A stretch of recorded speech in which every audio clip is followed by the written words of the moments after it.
Good morning, everyone. Welcome to Chief here, the professional problem solver, coming to you live for another episode of The Overcomers. Today, we have an amazing guest, exciting guest, Travis Ala. He's just a strong, powerful man, not just a coach. He's a former Marine, SWAT leader, and undercover detective. He turned powerhouse entrepreneur and speaker using the same principles. He's walked the walk. Travis has stared down danger and turned chaos into order. He's been to hell and back multiple times, both on the streets and in life. His journey isn't just about reaching the top, it's about plunging to rock bottom and rising anew. Now he's on a mission to transform men from the inside out. He uses his battle-hardened wisdom to help CEOs and men from all walks of life smash their barriers and dominate in the business field and life as well. Forget about your past. Travis teaches you to master your thoughts, mindset, and take control. He's not just shaping leaders, he's forging legends.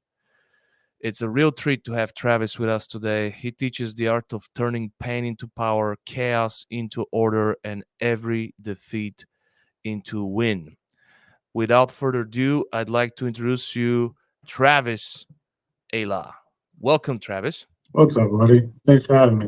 Thank you so much for accepting. I think you're a perfect guest for our show because of your past and because of the challenges you had to overcome. So, welcome to Overcomers. Yeah, man. I'm excited. The name alone, I feel like I'm in the right room for sure. Yeah, yeah. It's, I mean, that's what life is all about. It's overcoming challenges. We get tested almost on daily basis, and we have two choices: we either fold or we fight. Mhm. There's nothing in between. So, per tradition, we start with a unique question. If you could please go back to your grandparents, I believe that there is a ripple effect, and sometimes we continue the mission of our grandparents, and sometimes we learn a lot of principles from them. Sometimes they're good examples, sometimes they're good warning. So, starting with your father's side, maybe, what do you remember about your grandparents? What did they do? What are some lessons you learned from them? And then maybe on your mom's side, what are some things that you remember from those grandparents? And then after you share about the grandparents, please share about your parents, so we kind of learn about your upbringing and where the foundation starts. Sure. That won't take too long, just because on my father's side, grandparents wise, my biological was out of my life when I was 2. So I know pretty much very little to anything about that side of my family heritage. And on my mother's side, my grandfather was a very successful businessman, very strong individual, but not a very integrable and good model for fatherhood in a household. So I was born and raised in a Mormon household, uh, and that became a very strict discipline, but also not a congruent, consistent raising. It's very much a do what I say, not what I do kind of thing. So that became a very good model of something I did not want to carry out in life. Created a lot of hypocrisy, created a lot of challenges for me growing up in a religious household that I didn't believe and that I didn't see carried out from Sundays to life in general.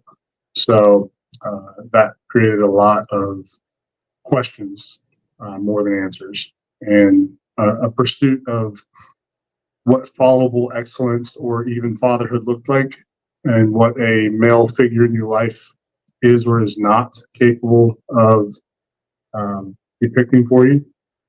And then that trickled down, that same instability and incongruency trickled down to my parents. So my biological, like I said, he was in jail and out of my life at 2.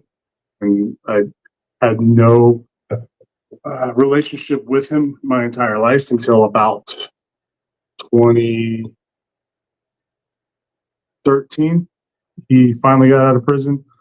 And to make a long story short, he attempted to connect.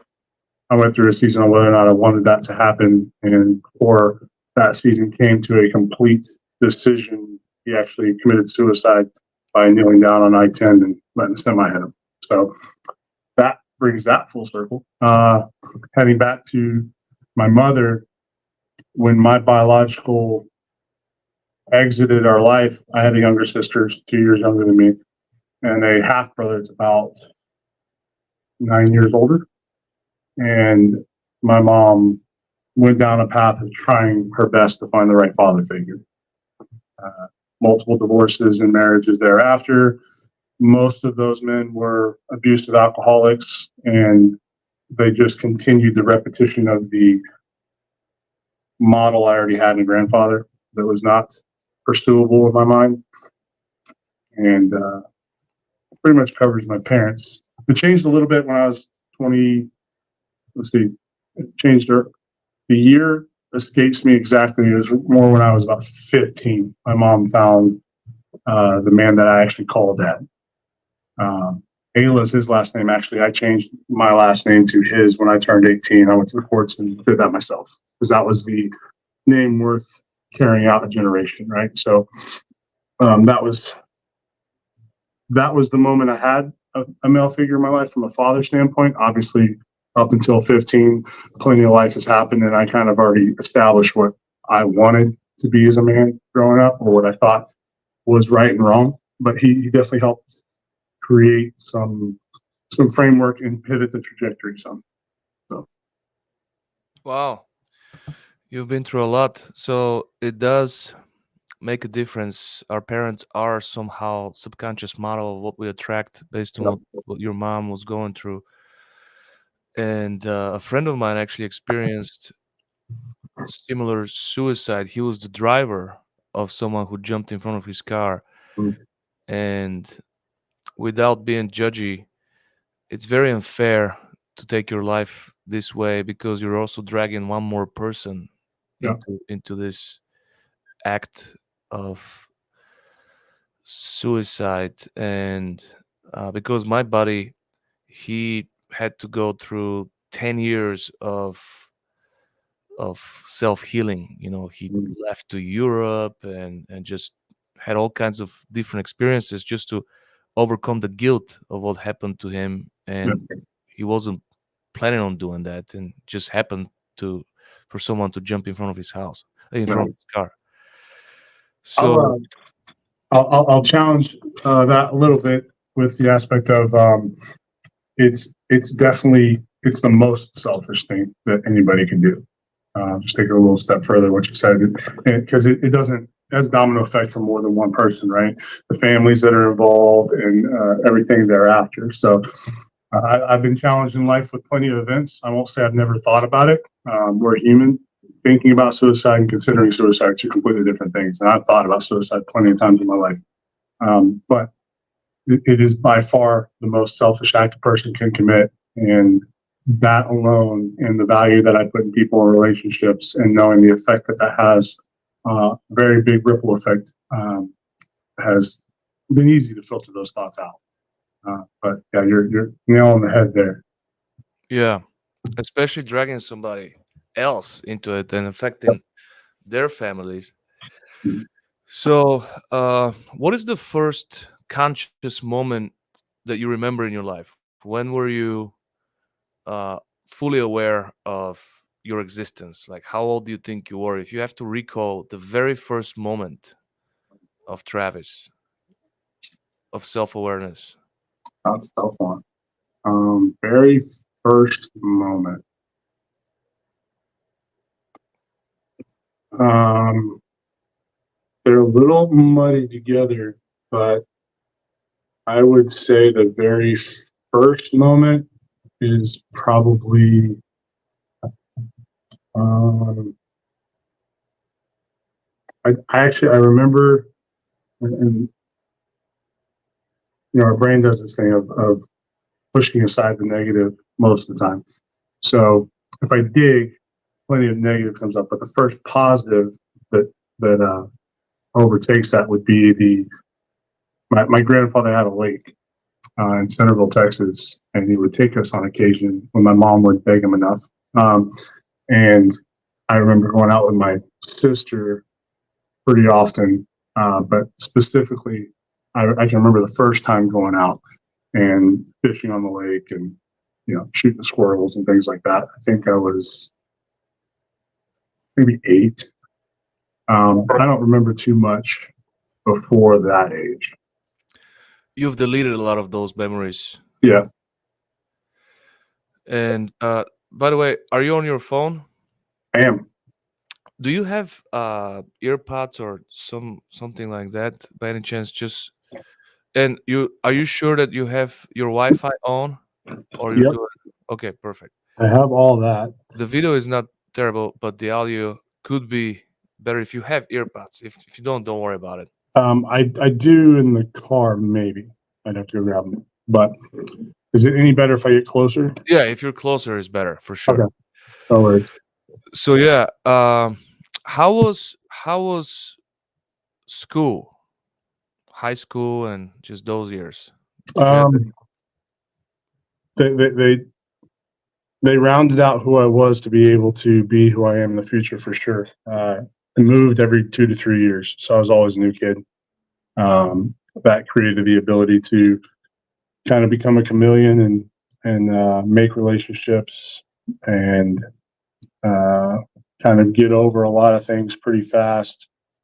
That probably had a big impact in me becoming a detective and everything down the road, because you get into a lot of different cultures and environments. I mean, I've moved every 2 to 3 years in lots of areas of the country, from Texas, Louisiana, New Mexico, California, handful of different states, right, and different environments. I mean, I graduated high school in a class of about 368 or so, and I was one of 2 white males in the entire class. So, I've been a full spectrum of judgment and opinions and stereotypes and people and cruelty when you're kids.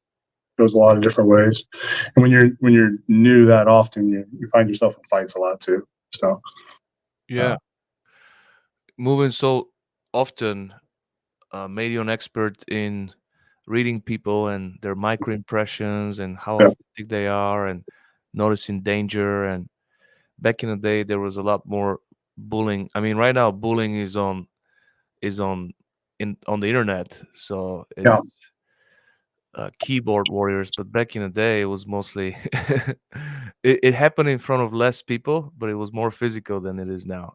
yeah. Back in the day, it was just a matter of like, who started it. Let's just figure out that it's not the Yeah. problem that you guys got in a fight; it's who started it. Yeah. Um, so yeah, and my mom was good about that. She was very disciplined. Yes sir, no sir, yes ma'am, no ma'am, polite manners. You don't take disrespect, you don't start a fight, but you definitely finish it, kind of thing. And I took full advantage of that growing up. It's like, hey, I didn't start it. I may have verbalized a few things to continue the instigation, but I didn't start the fight. I didn't throw the first punch. So um, yeah, it was different back then in a lot of ways. You always let them hit you first?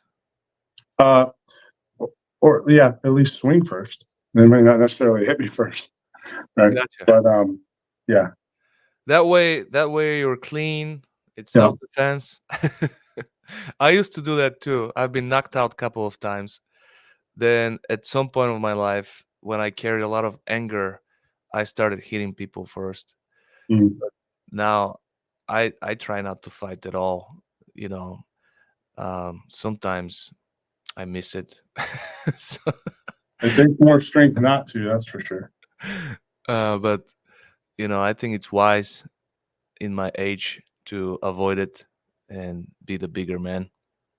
Yeah, no, it's why I said it really at any age. I wish I probably would have learned that sooner. Was It being able to think and talk through things and identify, because the thing's never about the thing, right? And being able to identify why you're there in the first place, it takes you a lot further than just reacting. Being able to respond versus react, like that's something I coach on a lot. But there's a big difference in that, and we're in such a reactive culture and environment, and it's only grown over time. Like attention spans are shorter, reactions are faster, and there's less and less accountability and repercussions. So people just react on things instantaneous nowadays because there's not very much repercussion. So Yeah, that's true. People make fun of me that I have two watches like you. yeah. So I'm not alone. One of them is a piece of jewelry. The other one tracks my steps and my calories. So they Same. all have Yeah. purpose. This one's more. The good thing is I used to have a smartwatch that did all that stuff, and I got rid of it. These whoops are pretty. There's a pretty plug for Whoop. They're very intuitive. They're very good at the biometrics and the readings. But I found myself with those electric watches notifications. I get into this habit all the time, and I didn't realize that I was implying to the other person that I have something better to do. Like, how long is this conversation going to happen, right? So, but yeah, I figured that out a handful of years ago. What was your first love? Something that you were really attached to? First love. I would say sports, probably. Football being one of them. But yeah, I found myself in a lot of team-oriented sports with the childhood and raising that I mentioned, not having a strong male figure, going to tribe and coaches and things like that. Definitely was the best thing to fill that void. And I found myself in every possible tribe out there. I mean, I was that kid in school. It was on football, basketball, chess club, track, you name it. Anything that was available, I was in it to stay away from home and to be around as much of a kind of team atmosphere as possible. And that really drove the whole leadership journey for me. But sports in general, if I had to pick one, I'd say football.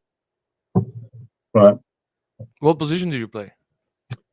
So growing up, a handful of positions. When you move around a lot, the makeup changes, right? So let's take, for example, basketball in Texas at 6'2". I'm a really good shooting guard. I moved to New Mexico. I'm now the center, right? Because the height average changes. Yeah.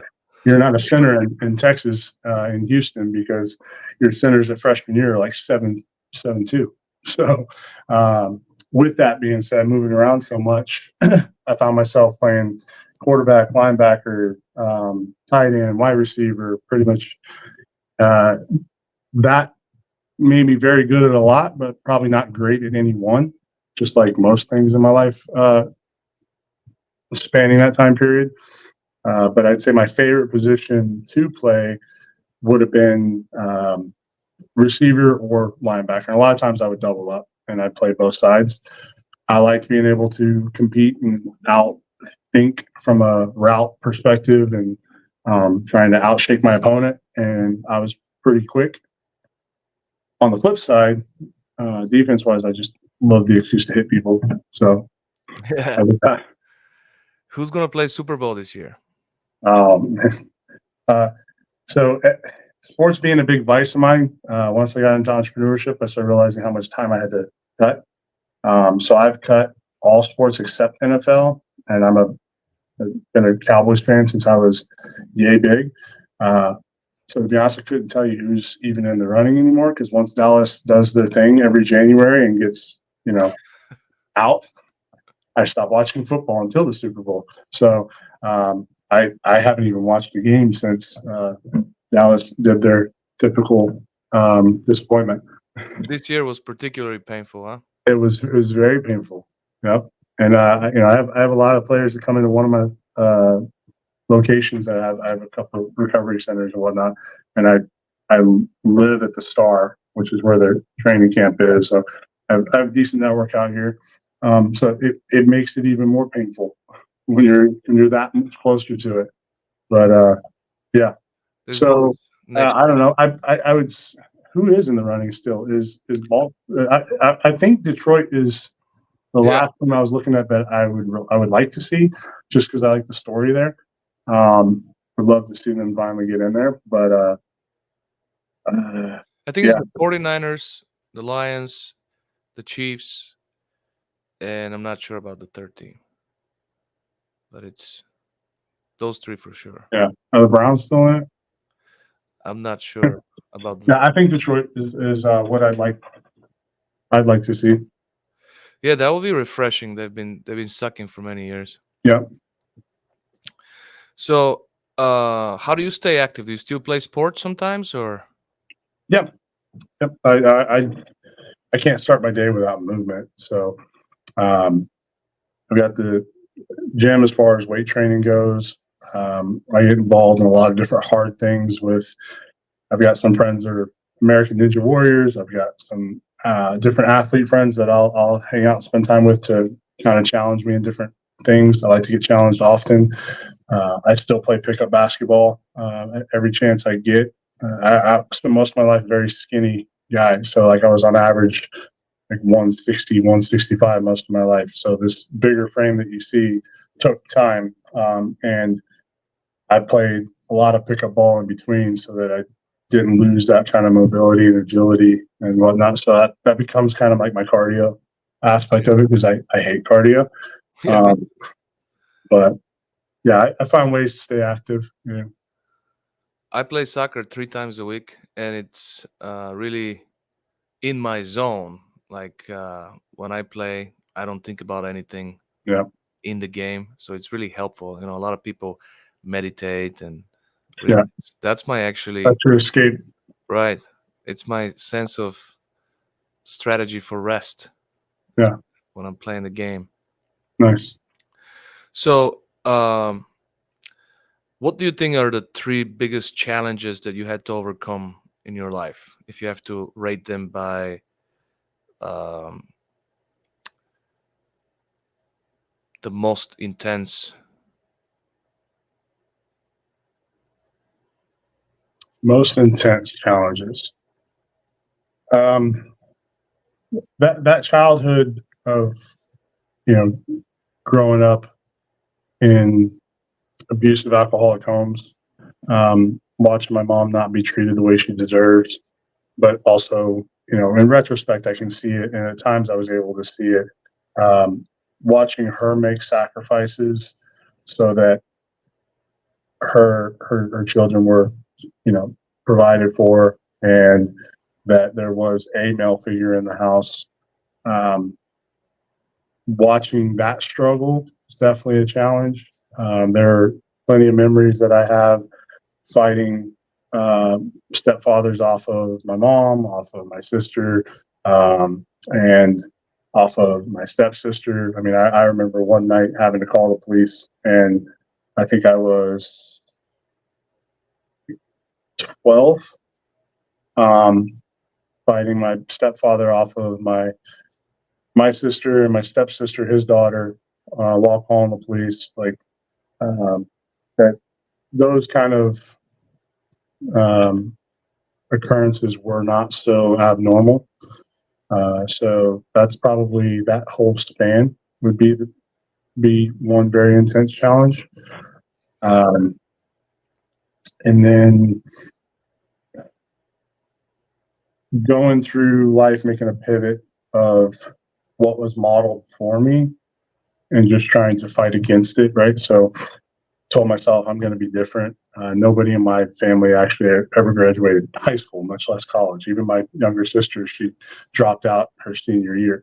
So telling myself I was going to be different. I'm not going to get divorced. Everybody in my family's been divorced handful of times, 2, 3, extra. Everybody's been divorced 3 times or more. And the intense struggle with that is my entire lineage has gone this way. I'm going to go that way. But that struggle and pursuit without any form of plan or identification of what kind of traumas and behaviors and imposter syndromes and things that are on my life as curses or chains and generational curses and what have you, is a very intense struggle, even if it's at a subconscious level. And just like going to pursue something, not knowing what you're getting into or why or how to do it properly, I would say is number two, because that led me into 2 divorces. First wife was a Jehovah's Witness. Second wife was Jewish. I was nowhere near God any of those times in my life. And I mean, I bought a house at 21. I was very successful. I was a cop at the time and got married. I'm like, yeah, this is going to work out because I'm different. But I wasn't really different. I just was very high achieving and disciplined and very good at being me.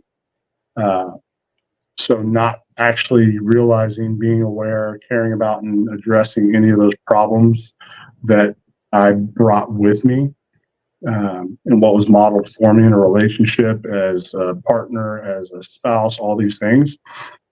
That was intense struggles through relationships, through everything that comes with that. And then I'd say the third and probably most notoriously known for struggle would be in 2015 at the height of my career as a cop. I mean, I was in the DMV area, so DC, Maryland, Virginia. I had done a very good job at pursuing everything that I wanted to do, all the accolades, all the title-worthy things, going from a police officer to SWAT, undercover, team leader on a SWAT team, lead detective, all these things, detective of the year, all the accolades. In 2015, I got involved in a traffic accident, and Google that, it's all over the place. And in that traffic accident, I struck a vehicle with 3 occupants that did not survive that accident. And 2 of those occupants were 17 years old. And one was a disabled veteran. And as a disabled veteran myself, obviously I have a whole nother connection with veterans. That instance definitely flipped my life upside down in a lot of ways, had me really searching who I was, why I was here, what happened, what I could have done different, why I even survived it, much less got out with barely any scratches on me. I mean, my car flipped multiple times. Not an accident I should have survived, but it did, and in a miraculous way. And that can send you down a very dark rabbit hole of a place, and it did. And since then, I've had plenty of struggles, but I would say that's probably easily the biggest. And at the same time, at the height of everything I thought I wanted, and being the personification of everything I thought I want, of the person I thought I wanted to be, right? It'll chew you up and spit you out in a lot of ways. So definitely was public enemy number 1, all over the place, all over the news, social media. I mean, everybody knows how this country handles judgment on anything that makes the headlines. And that was 2015. So that was right around the Freddie Gray incident in Baltimore, if you remember that. And so you add the judgment conversation, you throw in a police officer at that time, or really any time nowadays, it runs rampant pretty quick. So, and I'm not creating excuses or anything for myself. Obviously, I put myself in that situation, and I've had to come to terms with it in a lot of ways. But at the time, I was an undercover officer, so I'm used to death threats and having to adjust my life for. My family had a baby on the way at the time. I was married at the time. So that wasn't anything new, but I would tell you, death threats and changing your life around for gangs and things of that nature is not as hard as it is from the average keyboard warrior, like you referenced. There's a lot of fear mongering that can go on when it's, large populations of cities you live in. So, Yeah. Well, that's a pretty wild life, and um, I've got some questions about those challenges. sure. Ask what? The first one is about the first challenge. What's your relationship with alcohol now? Yeah, so it's funny is I actually never have had an issue with substances whatsoever. Um, I like alcohol from a connoisseur standpoint. I'm a foodie. I love food. I'm a fat kid at heart, and I like a nice scotch, a nice tequila here and there, a nice glass of wine, depending on what I'm eating. Like literally, the drinks are paired, kind of thing. Um, so it never was even a thought. Like I never had a judgment or issue with anybody that drank. It never triggered anything in me. What triggered things was more like conflict and yelling and screaming or hitting walls and things like that. And interestingly enough, I found myself in plenty of relationships that were uh, just that were not healthy, that were addicts, and had struggles with alcohol or struggles with conflict and how to resolve conflict, and mirrored very much the household that I grew up in, even if I didn't mirror the male figure in that environment. So You just never used it as a tool to heal from your pain, correct. and you probably knew when to stop, which is so hard for Yeah. others. Yeah. And You I mean, I never. grew up drinking a lot when I was a kid. I mean, in high school and middle school. I mean, where I went to high school in New Mexico, there's nothing else to do out there. Las Vegas, New Mexico is a very, very small town. Oh yeah, Nothing out there to do but to drink and smoke and whatnot. And pretty ghetto too. yeah. You either get out of there, go to jail, or die. It's really it. It's kind of like a town that the world's forgotten. But yeah, I never. It was never something I used to cope or numb myself or anything like that. Matter of fact, the last year and a half or so, I was in a relationship with somebody that did struggle, and I just cut it out so that it wasn't a challenge for them, and it was able to support. And then my pastor also challenged a group of us to it, and I mean, I put alcohol down for over a year, no issue whatsoever, other than at certain dinner and social events, I would like one, but had no issue. It actually created more conversations and more impact to be at some of those settings and just be drinking water, right? So, yeah, never needed it to handle anything. Now, I I say that I did identify that I did have a vice and a bit of an addiction that I did use for coping and filling certain voids. But for me, that was sex and lust and women for a long period of my life. And even whenever it wasn't women specifically, and I was able to be very committed and uh, go down a route of choosing a woman, it was still very much like sex and physicality was a thing that I used to fill those voids. So, but that that became something that I became aware of. And once you're aware of something, you can care about it, right? So, uh, I don't look at myself any less in comparison to somebody that struggles with alcohol when my struggle was with sex, right? So, um, I can definitely relate to that. Growing up without good leadership, learning from the world could easily lead to that. mhm, I like to give the analogy of, if I say chicken, do you imagine a little or a grilled chicken breast? right, So, just objectifying women was part of my life growing up, yeah, and um, God changed it for me. He purified me, and Yep. I'm happily married now to the one. So with him, everything is possible. Yep. But I can definitely relate to that. It's such a deep hole. It's you can never feel it. No, I align with you on that. So I was saved in 2019, and Me that too. accident had a big. Oh yeah, nice. Yeah, on Yeah. Father's Day. Okay. Mine was on Easter. Um, and I've repented and been baptized multiple times since. Yeah, But and I mean that's why I leave behind that moniker, Notorious Sinner. Like I don't hide or hold back anything.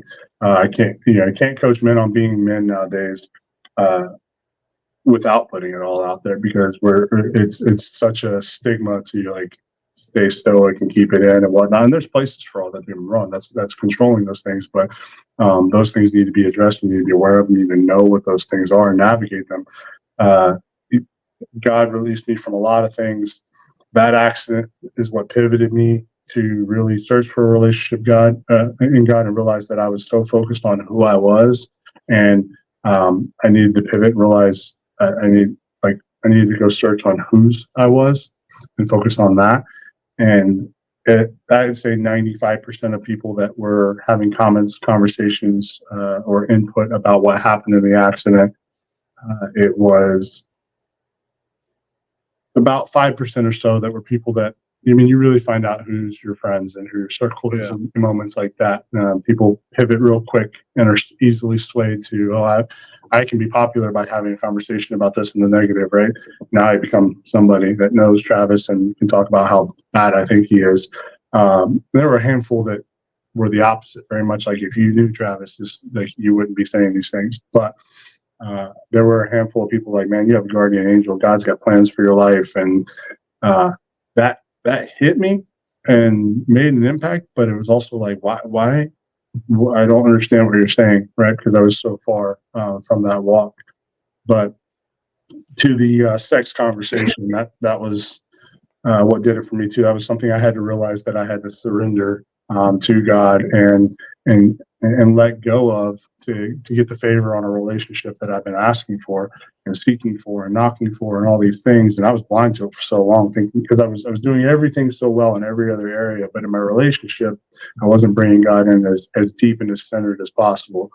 And I wasn't doing it God's way. Like my pastor says, it's God's way or the wrong way, and there's nothing in between. It makes it real black and white for somebody like me. So um, when I was able to identify lust and sex and really the addiction to that, the addiction to the validation or the numbing effects and the chemical responses and everything that goes into that, then I was able to make a pivot and sacrifice that as well. So yeah, I resonate with you on that. yeah. For that was the when I accepted Jesus as my savior. I had easy. I stopped lying. I stopped lying to myself. Like many things, I was very obedient, You know? and sex was the hardest part. So I was negotiating with God. I was like, "Well, look at David. Look at Solomon. Look at all these guys. Yeah, You created me this way. You made me this way." And I didn't get the approval. So eventually, I was like, I need you to remove this from me, and he did miraculously. He did, and I'm sure that you've experienced something similar. Uh, hmm you had to become a protector at very early age, yeah. and what good do you think came out of each one of those challenges? Obviously, you're the one in your household, in your family, that's going to change the course and is not going to continue the curse. So what good came out of the first challenge, the second challenge, becoming a protector at very early age, and the third one, the toughest?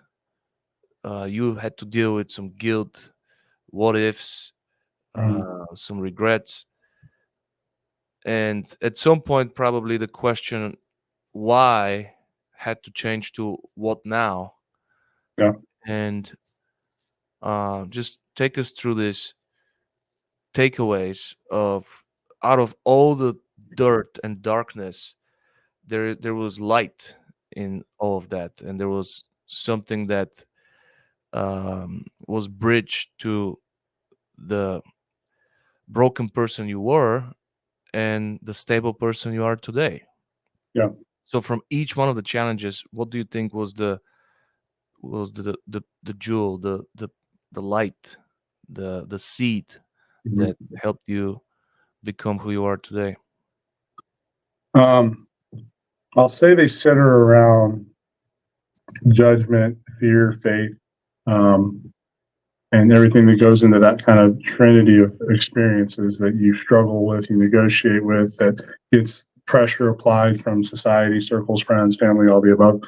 Um, in the first one, that I think that created a foundation of one knowing that if it's to be, it's up to me kind of thing. Like I can't rely on anybody else to do what I need to do. Now, at the time, it was I can't rely on anybody to get what I want. There's a little bit of victimizing in there. It was why me? Why can't I have this? Whatnot. But there was the foundation of um, it's got to be up to me. It's gonna be up to me whether or not my sister can go to sleep tonight, whether or not I have to listen to my mom cry as things get smashed around her or whatnot. And later that turns into um,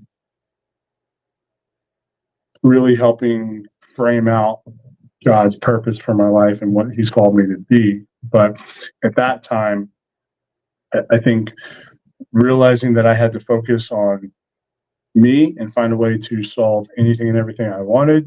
Like if I had a desire for something that was financially driven, I needed a job. So like my first job was at 12. And it was roofing. It was literally on roofs doing like old school roofs at that time. We were talking like laying out tar and all those things. So realizing that I was responsible for anything that I was going to do, wanted to do. I couldn't rely on my mom. I couldn't rely on my dad. They did the best ability to make sure I didn't go without. Don't get me wrong, but what I wanted, what I wanted to be, what I wanted to do was always outside the framework of what we could afford or what they thought was the right thing or what aligned with their own personal preferences.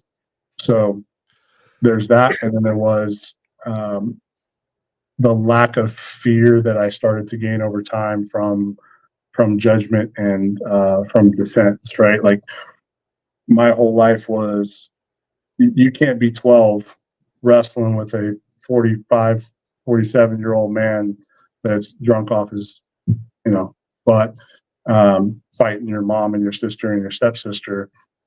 You can't have fear into there going, I'm going to get my butt kicked. Right. So you have to go into that situation knowing you need to call the cops. You got to be coherent enough to be able to answer questions while trying to sacrifice whatever you got to sacrifice to get them free. It put me in enough situations to know that I'm probably going to get whooped around here and there, and toughened me in areas that I shouldn't have been toughened in. Like I remember one day not remembering to take the trash out in the morning, and that same individual following the bus to school to only to meet me at my locker in the hallway to grab me by my throat and hit me against the wall in front of everybody. Like, you need to go home and take the freaking trash out, kind of thing. Puts you in a light of people talking about things, judgment swirling, you having to defend yourself verbally as well as physically. At that age, that just continued, right? So you fast forward to the accident, or you fast forward to law enforcement and SWAT and situations where a lot of people would be afraid to, go knock down a door with no vest on and, execute a warrant on a handful of gang members, not knowing if you're going to walk out. A lot of that became ego and pride. Don't get me wrong. I fixed that, but I probably didn't have the fear that most would have had because of the childhood that I had. Right. Yeah. The That second level, lots of failure, lots of experience on what not to do, of um, what it looks like to not have a plan, not have core values, not have a mission, a vision, picking relationships off of alignments, off of similar core values, off of different ways that you can complement and add to each other's lives and build true legacy and advancing kingdom principles and all these things. Just picking it off of, oh, well, that one was pretty and we're having some chemistry here, so let's just go ahead and let's make this happen kind of thing, right? It taught me a lot on relationships in general, both intimately and personally, professionally, on character, integrity, and what that looks like, and exposing yourself in different areas. And so I'd say that was key. Um, Yeah. So what I'm getting is you learn to take responsibility at early age. You weren't afraid of confrontations because you experienced so much. Do you think that maybe because sometimes when you called the cops, they kind of took control of the situation? Maybe that's when you fell in love with law enforcement and you wanted to be on the good guys' side. Honestly, no. That would make a better story, but it was more ego driven than that. So you mentioned soccer being your kind of your escape, right? Yeah. For me, my escape was movies growing up. So even to this day, if I want to be able to put my phone down, I just go in the movie theater because I'm conditioned. Like if my team can't get a hold of me for a handful of hours of time, they know he's probably in the movies, because that's the one time Travis will just delete the world. And movies raised me in a lot of ways, which leads to a lot of those failed relationships because I had these unrealistic aspirations of a hopeless romantic and what that looked like. But with that being said, the the SWAT hero operator, all the movie dynamics of what that lifestyle looks like and what those hardened guys look like. That's really what drove um, a lot of the Marine Corps aspirations and the SWAT and undercover stuff. It was a handful of this is what looked cool, and I want to look cool. And then the other part, which I still hold on to, and I'm good with this one, is wanting to be the best, right? Wanting to not settle for average and go after the 1% aspirations and expectations and goals. And um, at the time, those were wrongfully rooted in I wanted to be the best in the room, right? So if I say I want to be the best, I'm comparing myself to somebody, right? They become the metric, and I have to go try to be better than them, or what this position looks like, or what this title looks like, and that's pivoted and stayed much into a core value of mine in excellence, and just like wanting to be my best, right? So whether it's in being an officer or right now it's being a coach and disciple or whatever that looks like, being the best that I can for God, and that I can be for me, to be able to be that vehicle and that hand and foot here on earth to do what purpose I feel He's called me to do. That pivot takes a lot of growth and maturity in different areas, but to answer your question, I'm sure subconsciously it was there, but if I really go back into it, cops never fixed the problem for me. Right? They showed up, and they may have delayed something. They may have delayed an argument. They may have delayed a fight. Um, they may have stopped that moment, but the next night was another night. So yeah, most of my pursuit was out of ego and the whole idol creation that I had in my head. And what are your top three movies? Were you into action movies or? Yeah, so I mean that kind of varies. It's hard to always give a list because I mean I've watched so many movies. I'm a huge movie buff, but if I was to throw anything on right now and pick three that over a good arc of that time period, I'd say Gladiator, Pulp Fiction, Scarface, you know, handful of different things. But I had to play Pulp Fiction 3 times. After I saw it the first time, I was like, hold yeah, on, what's going on here? Uh, you ever watch Memento? That's a movie you have to oh play yeah, multiple that's times. a crazy movie. Yeah. Yeah, I love thrillers like that, and um, that's another movie that I watched twice right after, Mhm. back to back. Gladiator is a great provocative movie. Yep. Scarface. There was a point of my life where I wanted to be a gangster. Scarface was Yep. like a theme. Uh, Same. it didn't. It doesn't end well though. Yeah. I It's a mean, great. it's a good depiction of wanting something for some of the right and wrong reasons, and then when you get favor and you make it more about the world than what you're being given to steward, how quickly it can pivot to your own demise, right? Yeah, And it's funny how many movies you can go into that are really rooted in the word and rooted in spiritual warfare and kingdom that we all live in today. Star Wars was based off the Bible. I mean, it's crazy how many things all come back to that book. absolutely. And all business principles Mm-hmm. back to Proverbs and Yep. just biblical principles. They're all templates, and they all come back to relationships too, right? Whether they're personal or not. Like, you want a good marriage, it's right there in the Bible. There's a template for it. Just do it how you're supposed to. And that template, if you can get that template right, you can apply that to any business, any relationship, and have very fruitful experiences, right? Yeah, Um, I have a thought process on relationships that might serve you in your group here, on templates just that way. Like, I feel like God made it very clear to me in struggles and heartbreak that um, you ever played video games? yeah. Street Fighter or Mortal Kombat? What was your choice? I played both. Uh, Probably more Mortal Kombat than Street Yeah. Fighter. So you'll get most of what I'm about to say here, but it's like the download I got from God was, relationships are like a video game, marriage is like a video game. Any one of those characters you can take in the battle and win the war, right?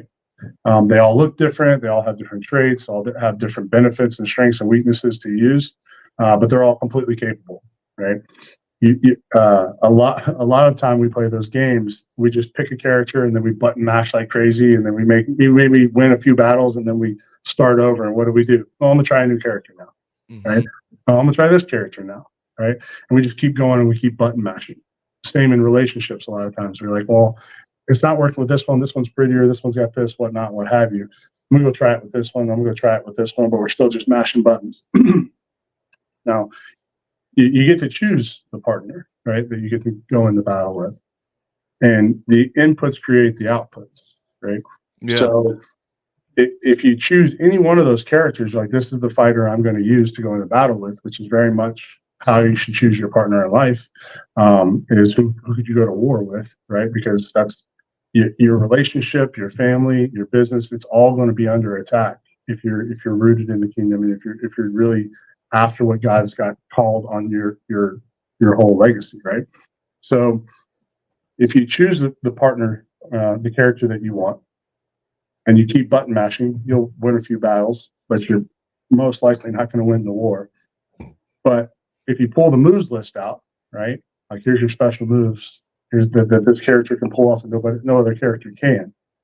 And you use those inputs accurately, you probably have a much easier time getting through the tower of opponents to win the war, right?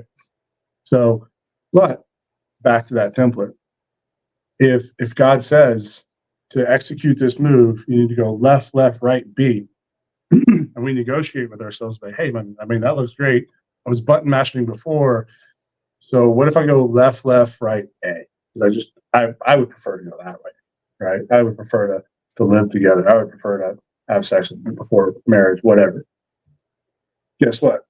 The move doesn't work, Yeah. right?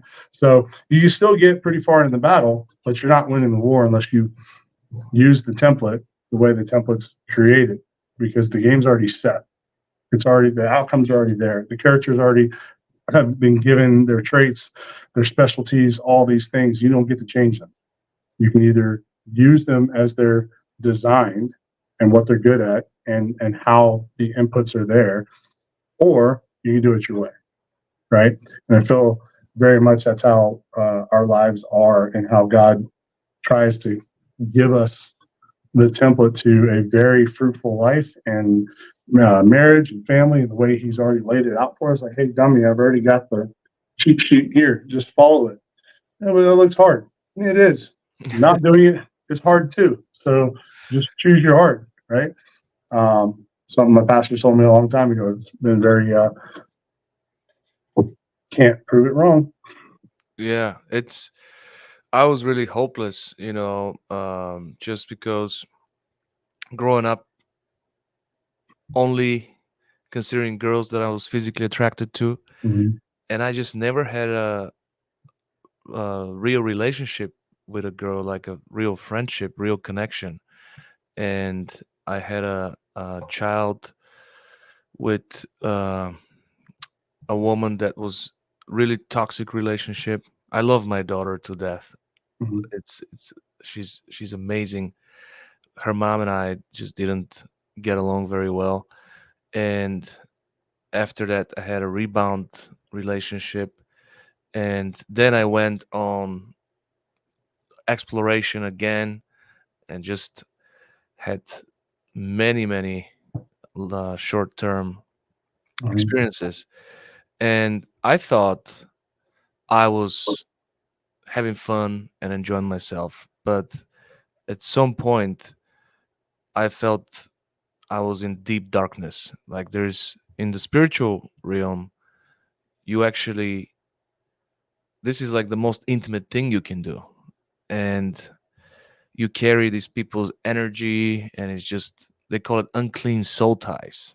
And and I felt dirty, and I felt just so lost, and I surrendered to God, and I said I will go into purity. I would go into, I'm not gonna look at any girls. I'm gonna focus on becoming the man that is worthy of a good woman. And I submitted to Him, and I prayed for a woman that would bring me bliss, a woman that would heal me, and I could really focus on. Mhm. And believe it or not, that's one of the greatest testimonies I have. I married a girl named Bliss. So God, God has incredible way to answer our prayers, Yep. and we did everything by the book. We grew in friendship for a year. We dated for another year.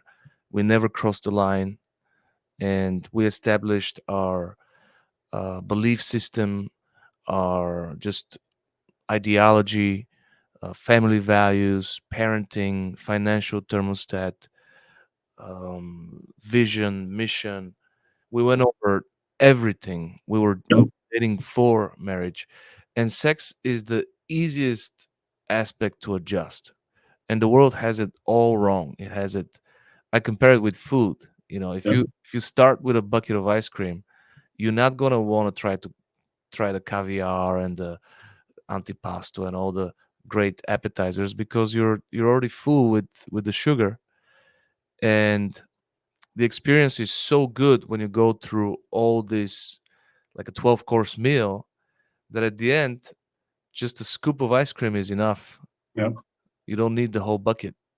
It's the complexities, right? Yeah. They and they all tie together. and I there's a huge difference between having sex and making love, and it's just way more rich and more intense, and just every touch, every look, everything matters. It's not a performance thing. Right. And So I definitely did it the right way, and I'm so glad that I married my dream girl. With I give full credit to God. He led me to her, and He led me to becoming the man worthy of her. And He can purify everyone. He can Yep, He can give you completely new. He forgives and forgets, and helps us to forget as well.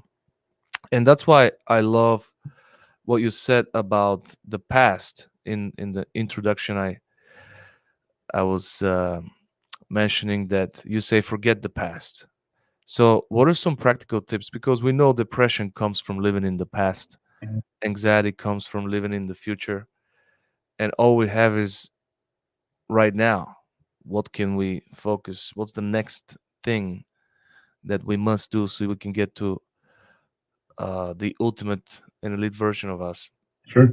So what are some practical tips on just probably not forgetting but making peace with your Yeah, past, because you had such a challenging experience with life, and you could have chosen to continue your life as a victim mhm, and go on a path of self-destruction, or overcome this and understand that life and death are very well connected. We're really blessed to be alive.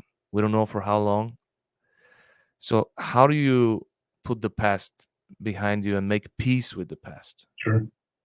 Um, I'm going to put a pin in that and definitely answer that, but I wouldn't be um, true to myself if I didn't touch on something on the last topic when it comes to sex, because my thing is I coach men on being men, right? And the masculinity and being able to be that, but also understand the balance and all the things that it truly takes to be a man leading a Proverbs 31 woman in a relationship and how that really looks, right? So you're 100% accurate. There's a difference in making love, right? There's the spiritual and physical side of the relationship. And if you go physical first, you miss so much of it, like you're saying, right? Like it all comes together. Um, you can't have, like, we all really um, seek connection at the end of the day, right? And you can only have that connection as deep as all those different verticals in a relationship are.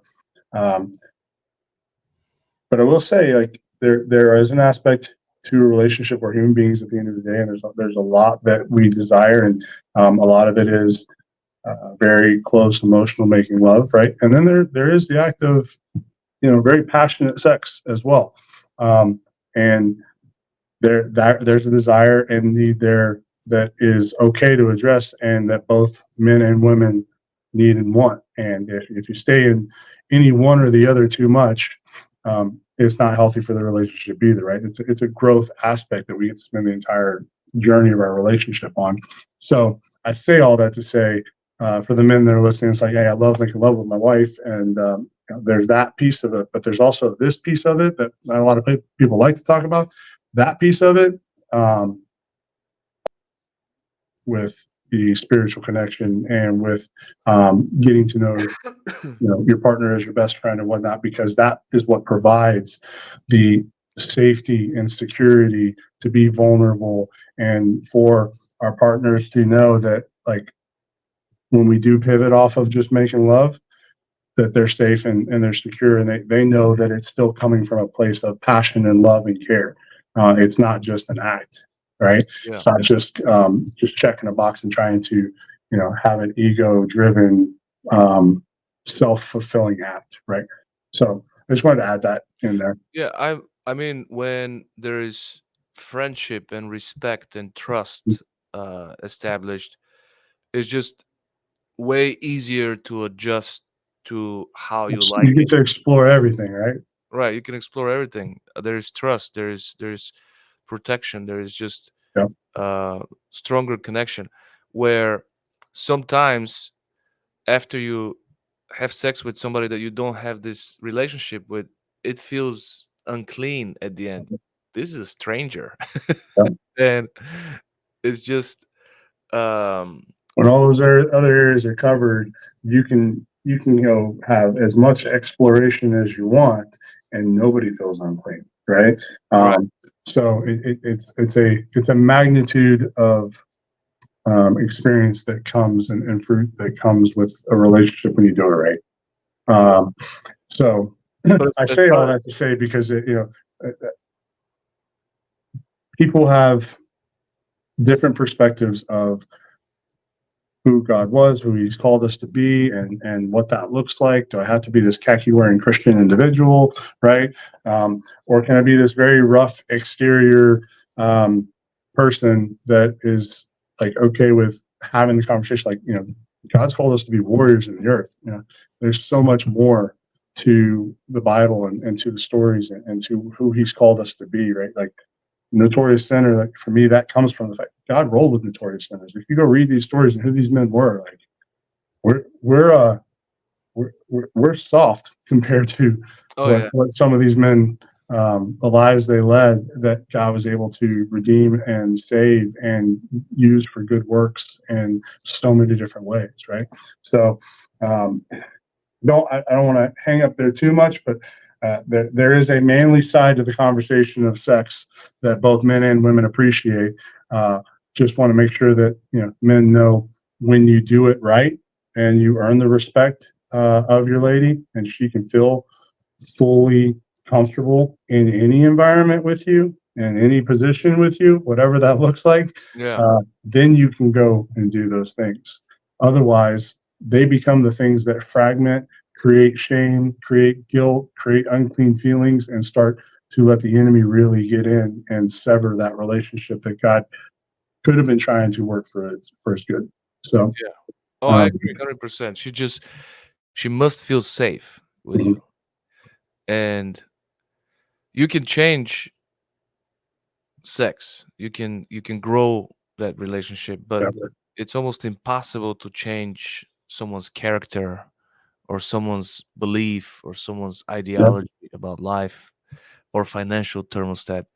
And that's what specifically about marriage I was mhm, talking, that it's good to cover all these other bases that could become a conflict down the road.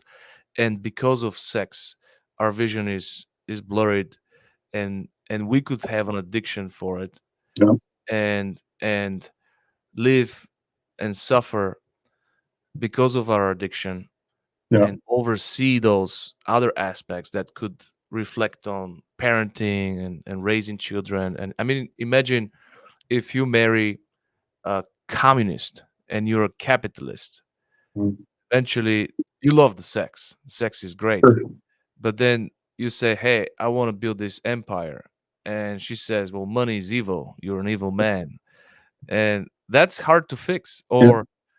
Or just like you had a couple of wives that were It's just different ideologies and beliefs in life, different, right? yeah, different Mhm. belief system. How do you grow up, well, our kids are going to be Jewish, they're going to Jewish school, well, I don't think so, and now that becomes a conflict, you know.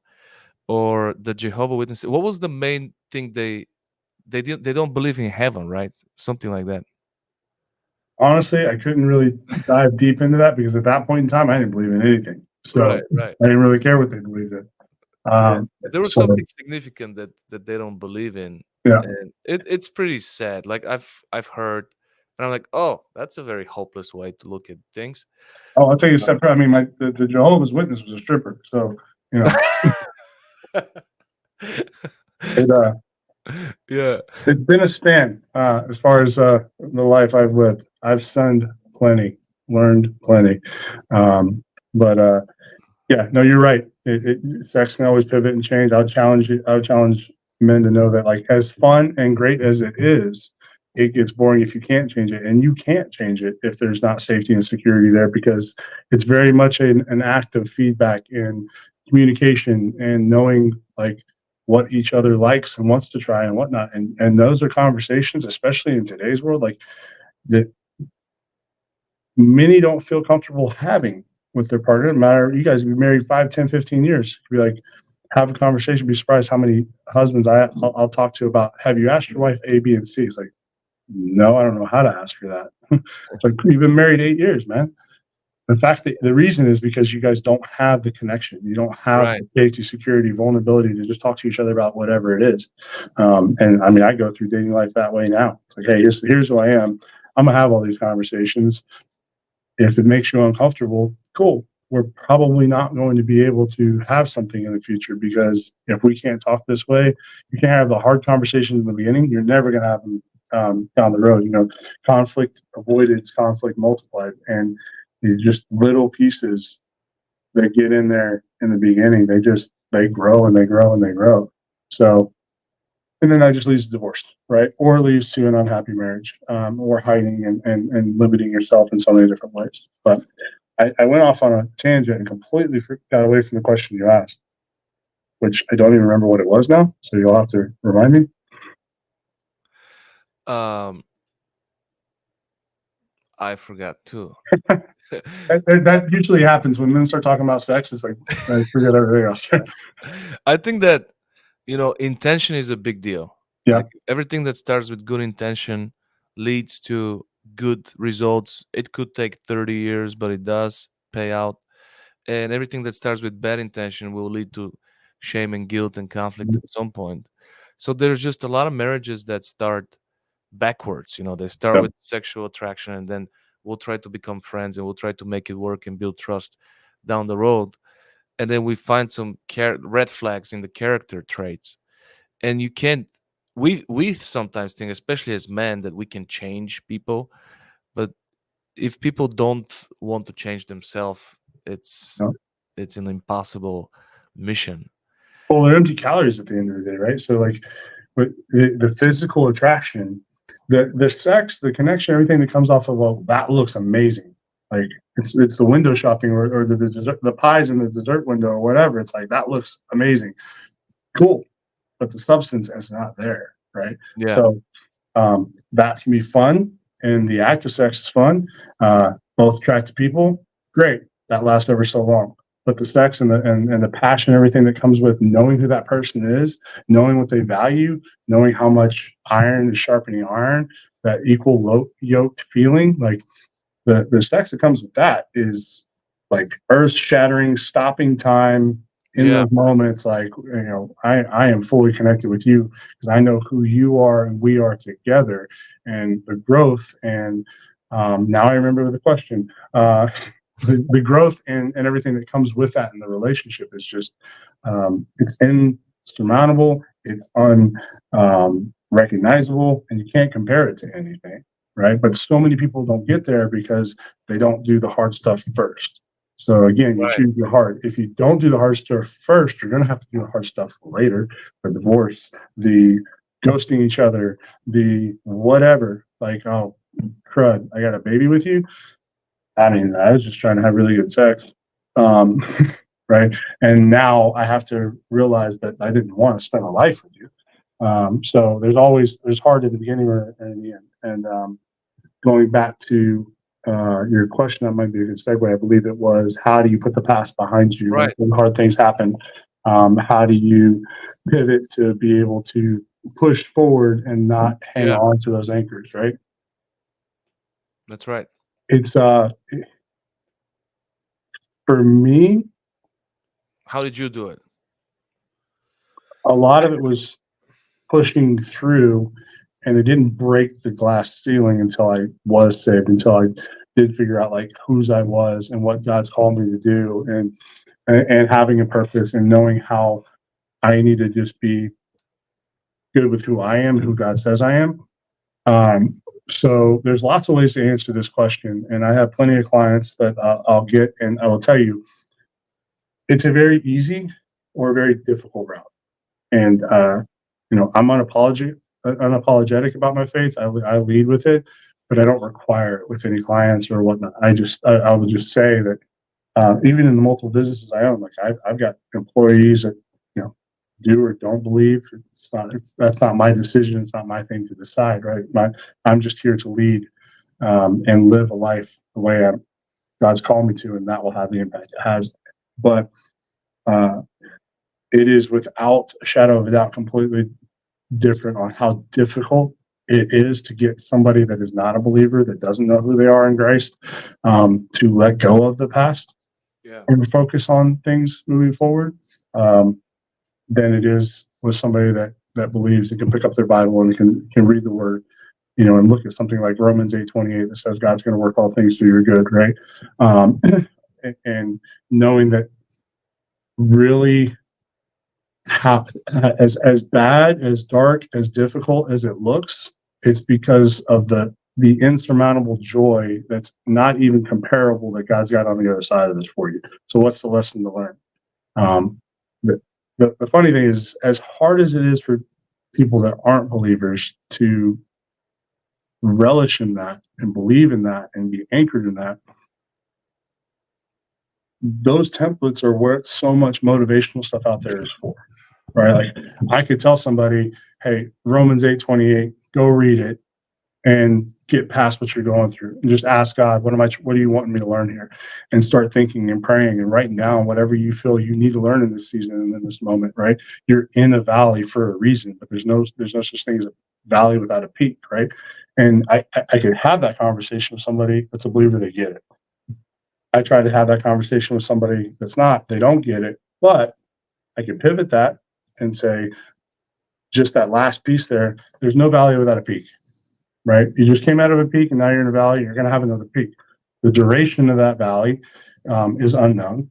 And the only thing that can really speed it up is how much work you do here, how much awareness you have about the valley you're in, how you got here from this other peak or what have you. Can switch that to, hey, there's no rainbows without rain, right? There's no light without dark, all these different things that really are rooted in the Word anyway. But at the end of the day, it's an internal struggle. It's just on, do we believe ourselves to be able to get through these things? A lot of times we hang on to the past because it's our excuse, right? Like, I can't go be this person that I feel that I should be, that I have the skill sets to do, and to go be that person, I have to put myself out there, right? But it's easier to hide behind, well, I was involved in this accident and all these different things, so like I'm just handicapped because of this, right? More often than not, when I challenge people in this area, it's not what happened to them that's keeping them from moving forward. It's the fact that they can't realize they're so afraid to just go challenge themselves, that they're using what happened to them as a safety blanket. Like, well, I just want to, you can get up early at 5 in the morning if you want, but it's also really easy just to like grab that blanket or your lady and be like, I just want to stay here a little bit longer. It's just more comfortable here. And that's what a lot of people are doing with their past, right? Is it's already known, it's comfortable. I know how to explain it away or blame it on this or blame it on that. And pushing forward and acknowledging these things and filtering them out and sorting them where they need to be sorted and finding the lesson and then saying, cool, here's what I learned. Now I'm going to go apply it. Like that's where people have the struggle, right? The workout isn't the hard part to get into the gym. Finding the lesson isn't even hard for people to reflect back and be like, here's where I screwed up, or here's where I missed the boat, here missed the mark. Now go apply it. That's the hard part, right? The windshield's bigger than the rearview mirror for a reason, but it's still unknown, right? People still want to look in the rear view or drive in reverse or neutral because they at least know where they just came from. They know what's back there. Going forward, a step forward at a time, or fully sprinting. You don't know where you're going. This is unknown, and that's scary. It's fear versus faith at the end of the day, no matter what.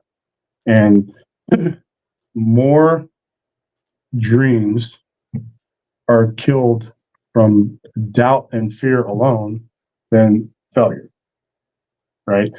And when you can get somebody to realize like you're in control of it and you have your known versus unknown side of it, that is the pivotal point for people to be able to really break through getting unstuck from the current situation, off their hamster wheel, whatever that may be. It takes a lot of encouragement at times. It takes being able to have somebody, a mentor, coach, or a friend that is truly your friend and is going to say, hey, stop being a freaking baby in this situation and whining, complaining, and victimizing. You just need to go do this, and you're freaking afraid to do it. So you're going to stay stewing in your crap, and holding them accountable.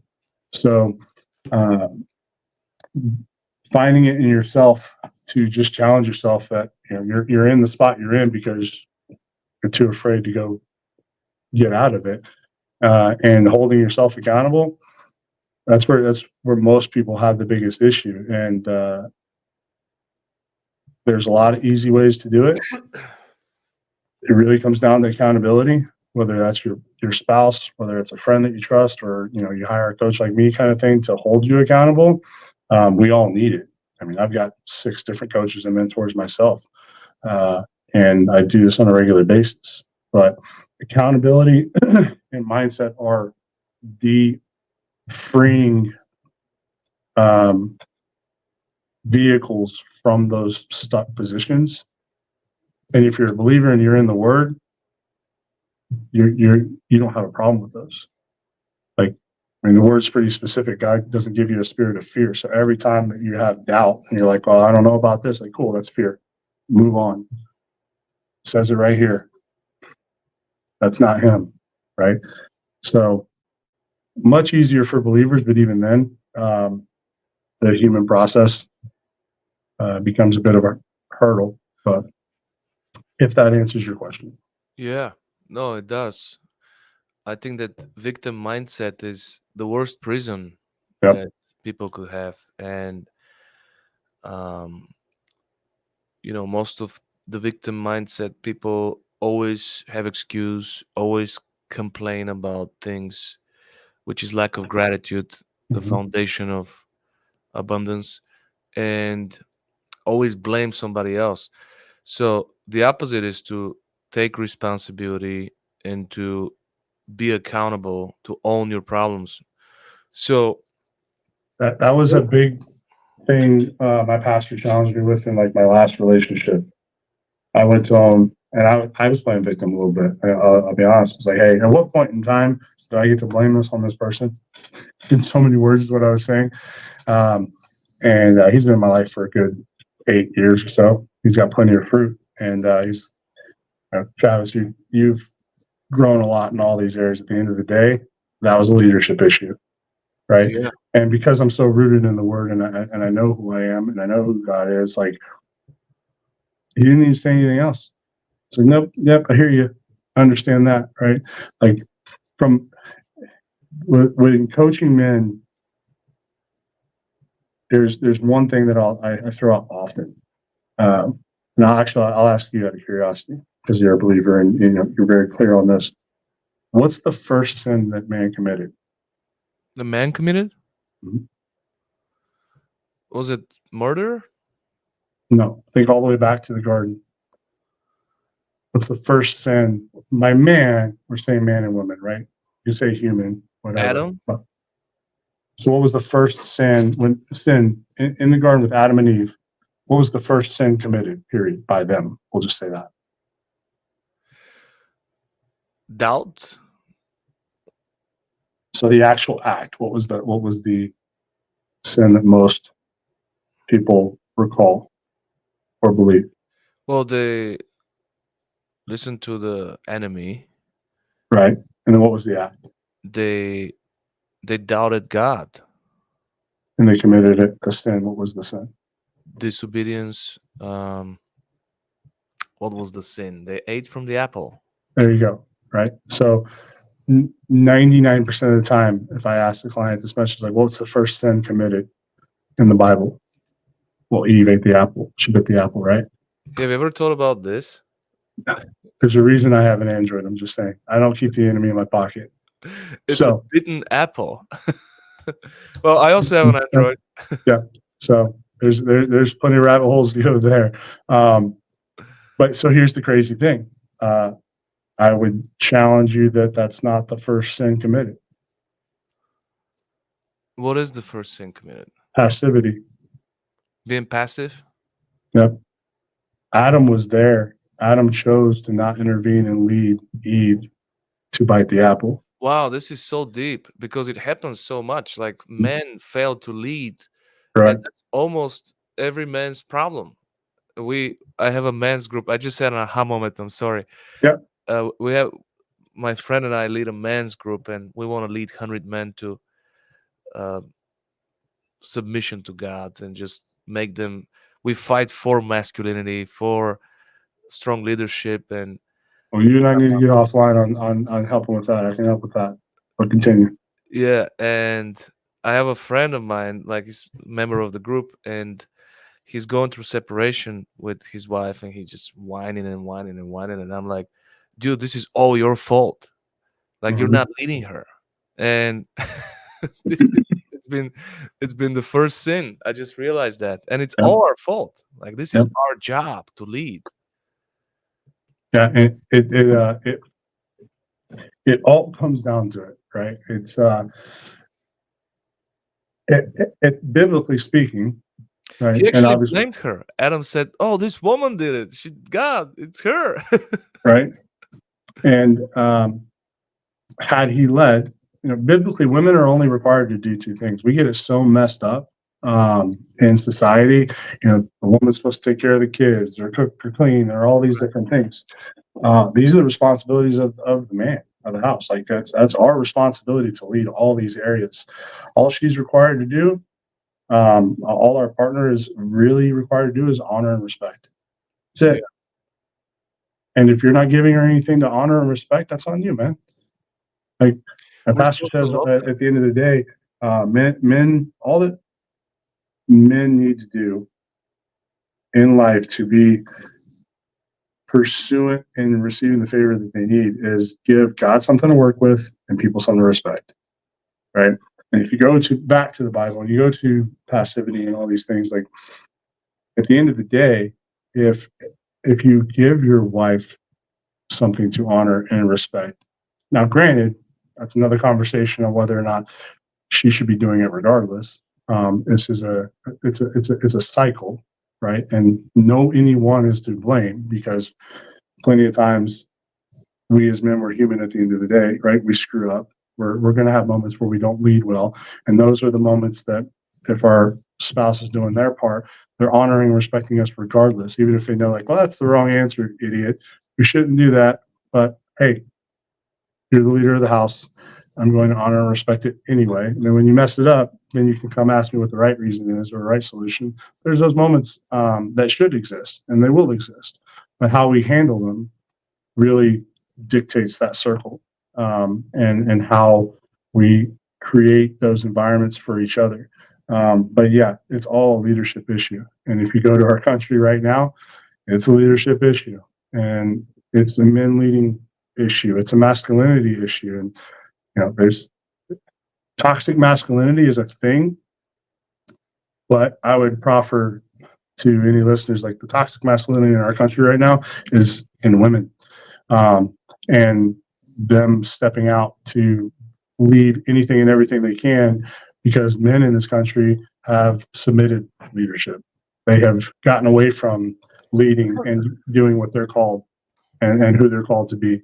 Um, so it's an interesting dynamic, and that's definitely the fight that I find myself knee deep into by Well, if you daily. do a community experiment, and next time when you're in like a room of 100 men, and just go with your phone. I've done this before, and ask each man, like married man, you know, what's the secret to successful marriage? Mhm. 99% of them will not say what you just say. They would say, "Oh, you know, make sure happy wife, happy life," or Yeah. something like that. And they really are wired to honor Mhm. and respect us, but we have to do all these other things. We have to love them, we have to provide for them, we have to be pastors at home, we have to lead them to God. We're in charge of everything, not Mhm. in a bossy sense, but it's our responsibility. And most of the problems with honor and respect is lack of leadership. Yep. We make it so much about like, well, this is my wife. I have to put her on this pedestal, and no disrespect to women that may be watching. I think in the end you'll agree. Women are not the priority in our life. Our wife is not the priority. She's number three. It's God, then us, then her. And then it's our kids. Yeah. And That's we another mess it up so much. And this gets very controversial, and I have plenty of people fight and argue this, but so many of us, husbands and wives, men and women, put kids first. Like, right. well, I have to drop out of college for my med degree because I had a baby and the kid comes first. No, you come first. Otherwise, that kid's going to be raised by the country, like, or whatever else, right? And the root of a lot of that comes back to fear. Comes back to what we were talking about a minute ago. There are so many parents that use their kids as a scapegoat of, I need to drop out of school because I don't know that I'm going to actually get this degree anyway. This is really hard. It's difficult. And now I have this socially acceptable excuse of, well, I have a kid, right? Like, hey, I got to call out of work today because my kid's sick. You're a freaking adult. Just figure it out, find your responsibilities, and make sure that that's taken care of because you have a responsibility here you need to take care of. You don't get to just say, well, but my kids come first. So many people, and I've had friends, I mean, I had a best friend for 16, 17 years that I had to cut out of my life because he limited himself and chose that excuse so many different ways. So many of us say, well, I can't make that thing because my wife this, or my kids that, and this and that. It's like, cool. You're not leading your house.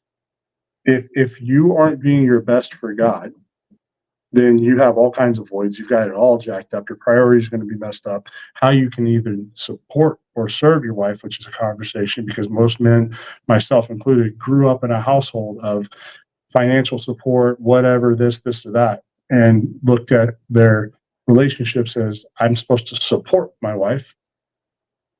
Yes, but not in the manner that we as humans in society hear support. We're supposed to serve her, right? And we're supposed to love her in a way that only God loving her through us is possible. Exactly. And if I don't put God first, I can't serve her because I can't hear from him who I need to be for her, right?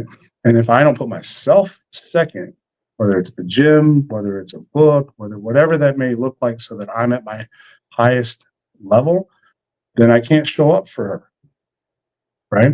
And if I can't show up for her or myself, I can't show up for my kids, right? So you show up, long day at work, kids come running up. It's so many times nowadays, it's like, oh, yeah, kids, let's go over here. Let's talk. Let's do this or that.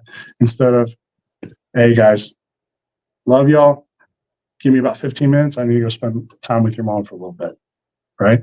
Because that very quickly turns into this big fragmentation and fissure in the household of the kids are everything. And then what happens? Those kids, we become empty nesters, they go to school, whatever. And it's like, oh, we have to be in a relationship again. I don't even think I know you. Yeah, exactly. Like, oh, we're getting divorced when our kids are 5 years from getting out of school, right? Because we're realizing that we're going to have to live together without our kids. And then what do we make it about? Because we didn't make it about God. We didn't make it about each other. We didn't make it about us. We made it about the kids, and we became roommates or adversaries on how to discipline them or how to live together and all these things because we didn't have a core values right in the first place. We didn't have God at the center, and the list goes on, right? But when you can get those priorities right, then you have a very sound home, and you have a very followable excellence in ideologies and principles and core values and whatnot throughout your entire generations so that decisions can be made off of principles versus preferences and serving can be something foundational in the household that we don't understand yet we hear it all the time. You go back to Martin Luther King, right? Like Zig Ziglar, a handful of quotes. Anybody can be great because they can serve, right? Like you help, which is MLK. Zig Ziglar said it very well, and help others get what you want, you'll get what you want, right? There's laundry list of motivational quotes that people will make their wallpapers and whatnot, and just not realize that it's service at the end of the day. Yeah. And the ultimate servant was Jesus Christ. So again, like we started, back to the book, has already laid us out the template of how to be in relationship with God and how to walk that out. Fixes everything else, but we make it difficult. Yeah, the proof that this order is correct is that many men can go into the wilderness for a year and be all right with Yeah, God and themselves, but no woman will be like, "Oh yeah, I'm gonna take the the forest for next year." So, yeah. uh, And it's not on women. Like it's yeah, not to. nothing against them, It gets so convoluted because our society and our country would rather it be shifted, because strong households, families, and men create a lot of pushback to where other agendas and whatnot would take us, right? But at the end of the day, just bone density and all the things, they create a good dynamic, right? But we're not equal. We're not made to be equal. We're also not made. Men are superior without women. Women are superior without men. We get into this constant push pull of like, well, we can do the same thing and all this other. No, if we just came together and realized the halves that we are to complete the circle, like everything goes very fluid. And what women nowadays really, I feel like, have gotten a bad rap on like independence, because we have so many men that have lost masculinity, are afraid of masculinity, afraid of stepping in what they're supposed to be, that women have no choice but to go pick it up. right? And you can look at the statistics on how many women um, mindset coaches there are versus how many women choose men that are very strong in mindset coaching, and then they go become strong, and then that pivots into independence, and that's the two halves of the coin that create a lot of issues. Like, there's nothing wrong with a strong woman. An independent woman, on the other hand, that becomes a hard relationship to have.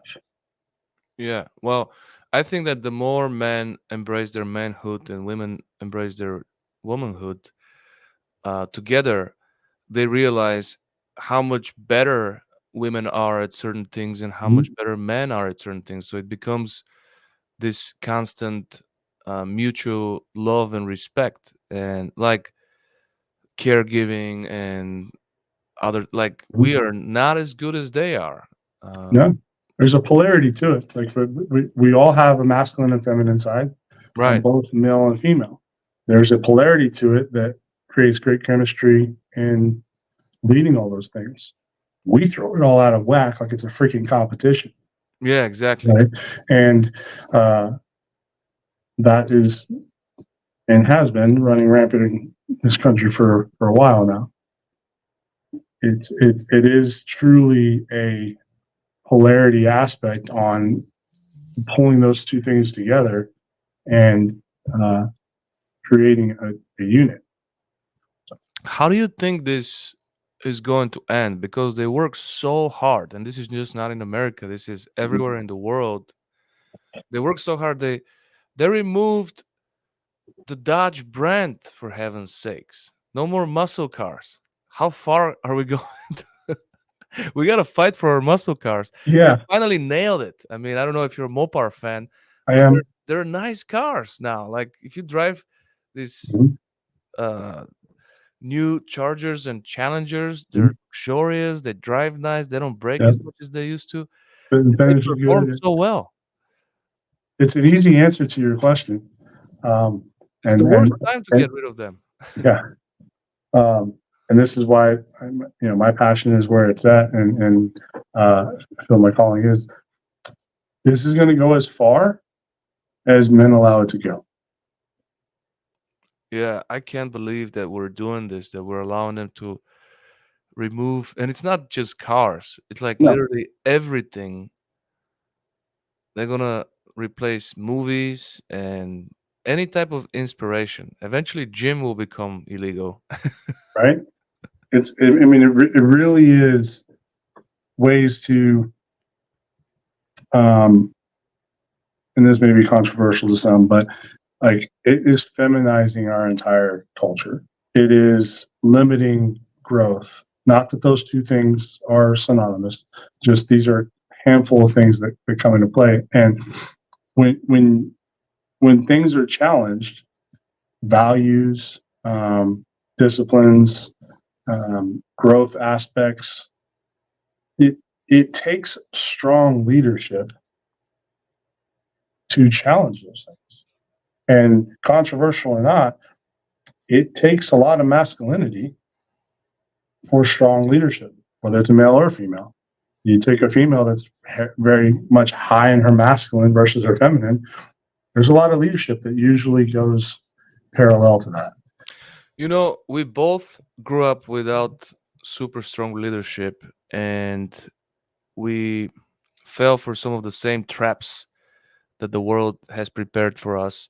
Mhm. And now I feel cold that there's a need for discipleship in young men, Yep. because like I don't agree with absolutely everything Andrew Tate did, but he proved the point that Mhm. there is a relevant need for discipling young kids, Yep. because I personally believe people who find God through sin, like you and I, that were not raised in like hyper religious family, and we had the opportunity to be wild and free, and by choice not wanting to go back to that life, Mhm. helps us to be obedient with peace. We never wonder, oh, I wonder what happens when I open that door. We've been there before. Yep. We know it's eventually it gets dark. So now we don't want to go back. We want to serve God and be God's generals. And I think it's our duty to help kids who are lost and teach them some of those principles, and help them develop that wisdom that they need to survive. That's one thing we can do. Yep. Maybe as a charitable work, we can't charge them. We can charge their fathers. But But at the same time, if you don't fix the fathers, you don't address them, whatnot, then it's not going to be reinforced, right? So right, it's a multifaceted approach, some without a doubt. fathers, they just surrender to the mother leading their son. Mhm. Every son needs a father that has to show them how to be a man. And this is just we need to step in if we're gonna fight for God's Mhm. perfect design, because God designed it this way, and not just boys, girls too. I Yep. think that it's like a cross. We're supposed to show our daughters, what a real man is, so they Yep. could have a right judgment, not to attract the opposite. And mothers are supposed to show our sons some values and how to value women, but it's our job to teach them all those things on Yep. how to be independently holy and enough, and to believe who God says they are, Yep. because that's where self-sabotage comes from, and all the victim mindset is believing the enemy lies and believing Mhm. what other people say about us. And especially in such a world full of victims, they're gonna say some crazy things to feel better. It's Yep. a Judgment's a powerful tool the enemy uses for sure, you know based on and this and conversation. a lot of religion uses too, right? So Yeah, this conversation is inspiring me to do something about it, to like organize fatherless kids, and just help God in this sense, just lead them into discipleship. Discipleship yep. is missing. It's supposed to be in schools, and it's not. Yeah. And I think that's what's missing in the church. That's why so many people are losing faith at church, because it's the same thing over and over again. It's like worship, service, Mhm. but where's the discipleship? People are hungry for being discipled and kept accountable and just being led Yeah. in a way so they could lead themselves, so they could You learn. got to find the right tribe for sure. There's a lot of churches out there. I mean, I'm fortunate that I have a great one here in Dallas, Elevate Life Church in Frisco. There's a men's group there that is all about discipleship, and we have hard conversations. Like, but a lot of this comes back to like history repeats itself. A lot of what you're talking about, passivity, right? Passivity in the church, passivity in all these things. When we're called to be hands and feet and take action, like we're called to be the hands and feet of God to go right the wrongs, right? Um, so it really is just that of having beliefs and core values in the first place, and then standing up for them whenever they're being stepped on. Like, but whether it's men not wanting to argue with their wives, but I just want to. It was a long day at work, and happy wife, happy life, right? Like, no, happy spouse, happy house. How about that? Like, Yeah, that's let's right. let's care about both parties here, and it's not 50-50. It's 100-100. Like it may be 80% this guy's fault, and 20% hers, but she's got to own 100% of her 20%, Yeah. right? So A couple of previous guests go to the same church and are part of this, Steve Kuklo and uh, Steve Weatherford. they're Uh, both very good friends of mine. Rutherford's one of my best friends. yeah. Oh man, his story helped me so much. Yeah. He's an incredible guy. That he is. Dude, my first time on stage was following Weatherford. Uh, so you can imagine the fear I had stepping in. Like, I gotta follow this guy. I was Yeah. supposed to. I was supposed to go first and intro him, but because of some plane stuff, we had to switch it around. I was like, sweet, throw me in the fire, God, let's go. I But I had a similar story, but not as intense as his. His is way more painful than mine, but it made me feel like, after I heard his story, I was like, man, I I better toughen up. Like, what this guy went through, my shit yeah, is nothing to compare this. But he really inspired me to dive deep into God. And um I used to smoke weed and drink, and I've been sober and just high on the most high. It's yeah, been so inspirational, my encounter with him. And he's a great dude. Like, we still talk a lot, and just a great dude, yeah. always ready. Solid guy. Spend a lot of time with him every week. Um, I owe a lot of where I am to him. We're very similar individuals. Our stories align in a lot of ways. We both packed up, moved here on a whim, all the things. But yeah, he's a good one. Him and Kukla both. I mean, they're people that live their lives the way that it looks.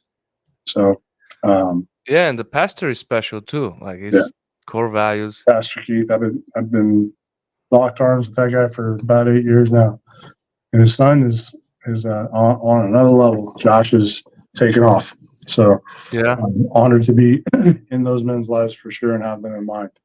I picked up something from him with those date nights that he does with his wife, Mm, and it's really magical, like what it does.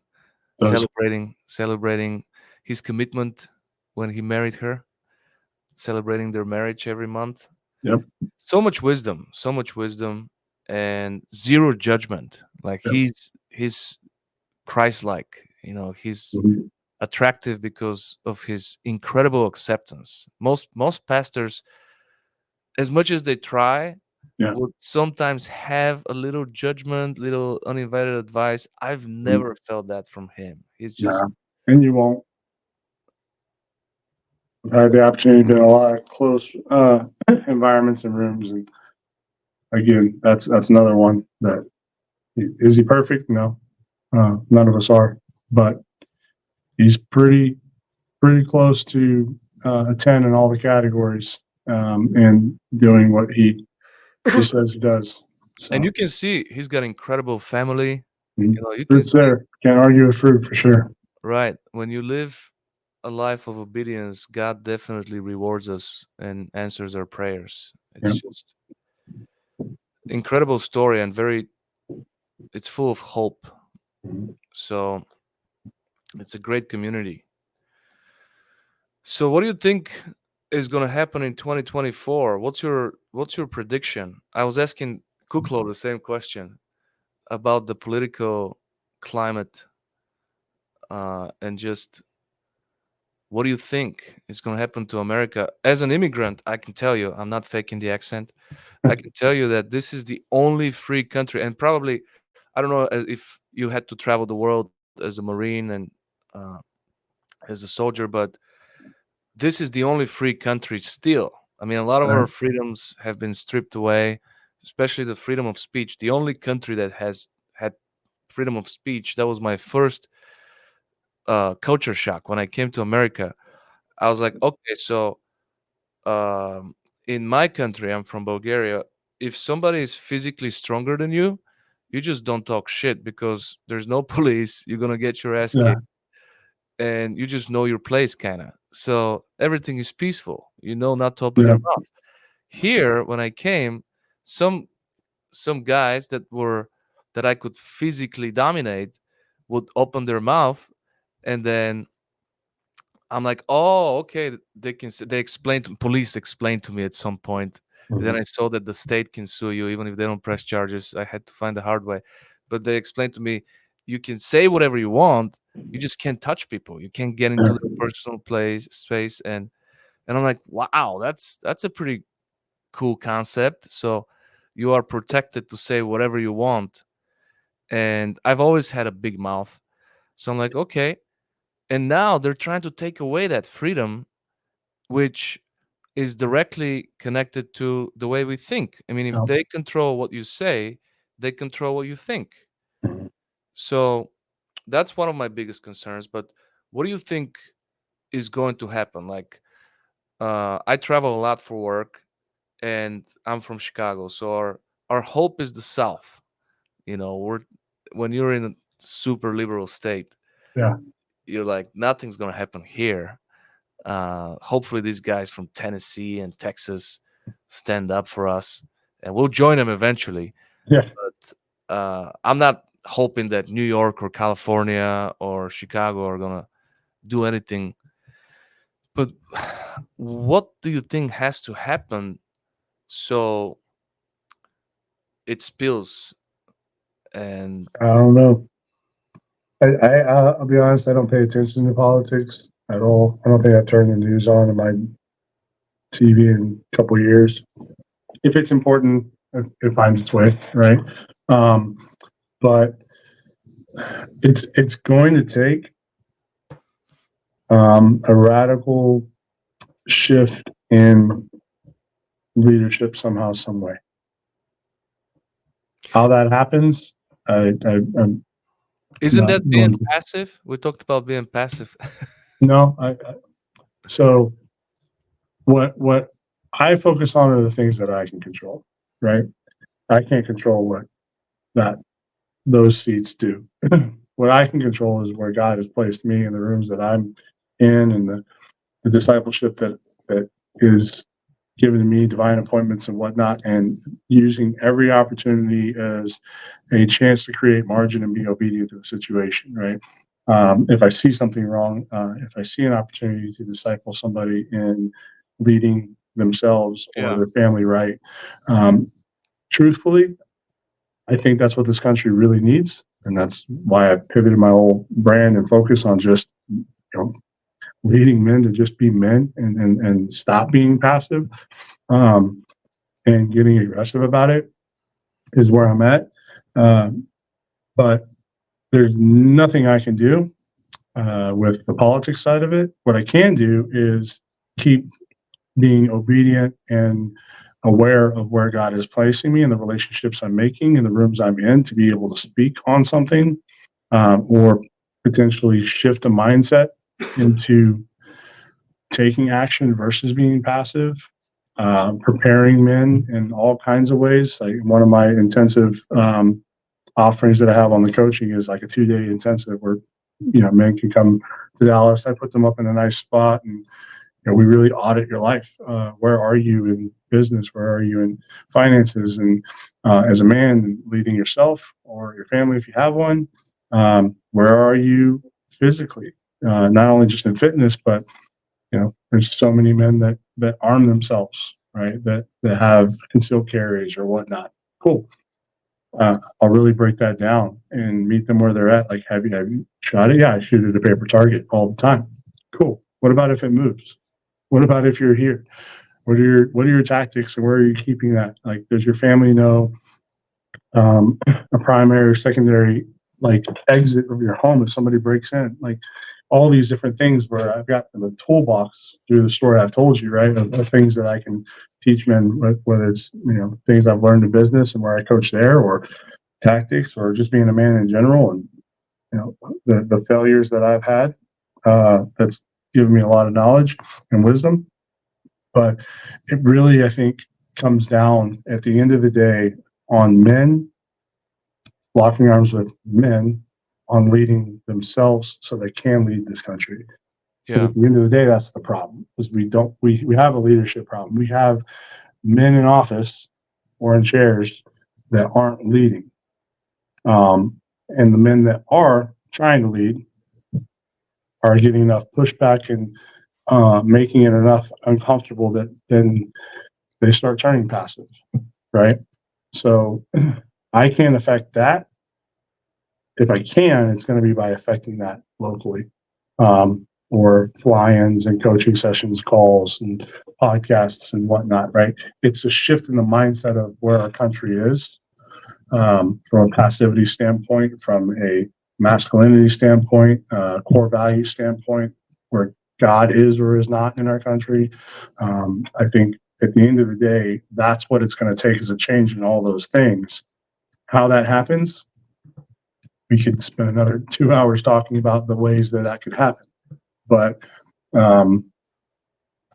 I focus on what I can control and the alignments that I have, and whether for Kuklo or anybody of the like, and what we're doing locally and across the country, and helping pivot that shift, because that's where God's putting us. Yeah, I think that's wise.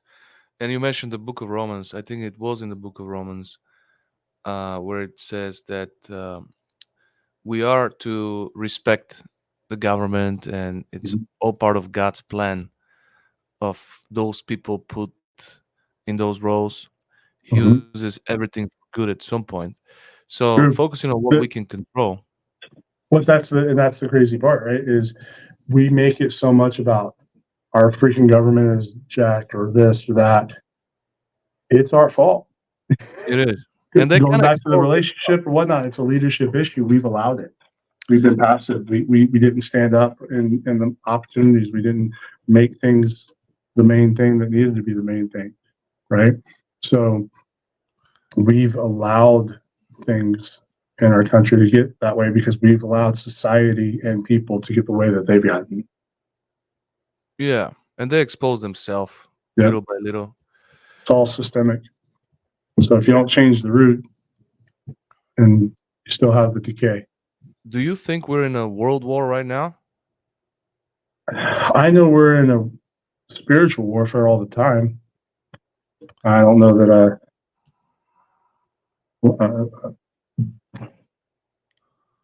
lots of opinions on that question. Um, but there's definitely plenty going on. That if people, and men specifically, don't make their problems and learn how to solve them, then yeah, the catastrophes and implications of things only get worse, right?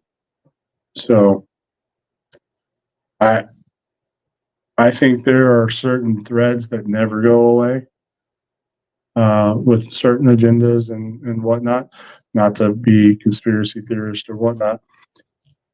With the optics that we have, we get to see whatever they want us to see. Yeah. So again, back to my focus being on what I can control and what I can see. I mean, how many times do we see stuff on the news that's like, no, that's not what happened. Like that's embellished, that's changed, that's false, that's photoshopped, whatever. Like it's no secret nowadays that half that stuff is just BS and freaking made up. It's a freaking movie. Yeah. So I ignore 99% of it. Like you can look in your backyard and see where we are. You can go to your kid's school and see where we are. You can go to your church and see where we are. Right? I mean, there's a handful of churches you can go to. I can pick some churches locally that LGBTQ is a thing at church. Wow. Yeah. Like, Right. so the makeup and the temperature of the country is in your backyard, and the uncomfortable part of that for people to realize is the solution is also in our backyard and in our hands as well. So it's in our lives, it's in our homes, it's in our kids' schools, and that's also apparent in the leadership that's needed to fix these things are in our lives, in our homes, in our schools. But Yeah. instead, we're like, look at that over there and look at that going on here. And it's because of what's going on over there. My household wouldn't have this issue if that bill was passed. Yeah. No, your household wouldn't have that issue if you just picked up that freaking book and read the way it's being called to read. And if that happened systemically and consistently, then that whole house would change. Well, we still have a choice, and I think the people that take good leadership, they do. I I moved my daughter to a Christian private school, and it was Mhm. the best blessing. Um, we can still do homeschool. We can still do so many other. We still have options and freedom Yeah. to take control of the situation. I'm sure you've seen Back to the Future as a movie, Mhm. man. And if you could go in the DeLorean to any point of your past, and I know you say forget the past, but now you have the option to either edit a certain moment in your past, walk in there with the wisdom you have right now and change the circumstances, or just observe it one more time. What moment would that be? Mm. In my personal life, Yeah.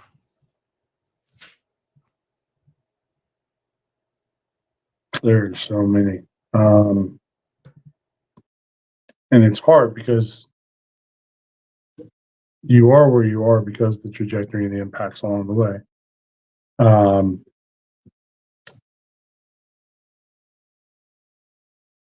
I'd probably, if I had to pick any, I'd probably go back to the accident and figure out, if anything could have been avoided, what would that have been? Because there was definitely plenty of things that I did to avoid the accident, but it still happened. So if I had to pick one, it'd probably be that. At the same time, you know, God works all things to your good, and there's been plenty of amazing transformations in life for people, for the kingdom, to Christ, by how He's used that. So it's a it's a tough thing to go back and look at the past in hindsight and figure out what would you change, because then what's the outcome of the rest, right?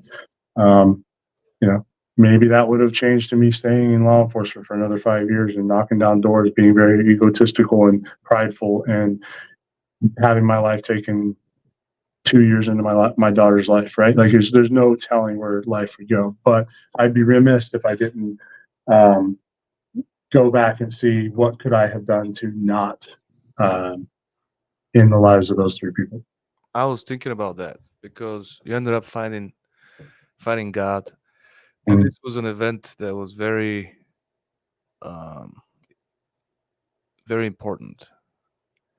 and no one life is more important than another. So I don't say this to discount that, but like my pastor, my church played my testimony in service, and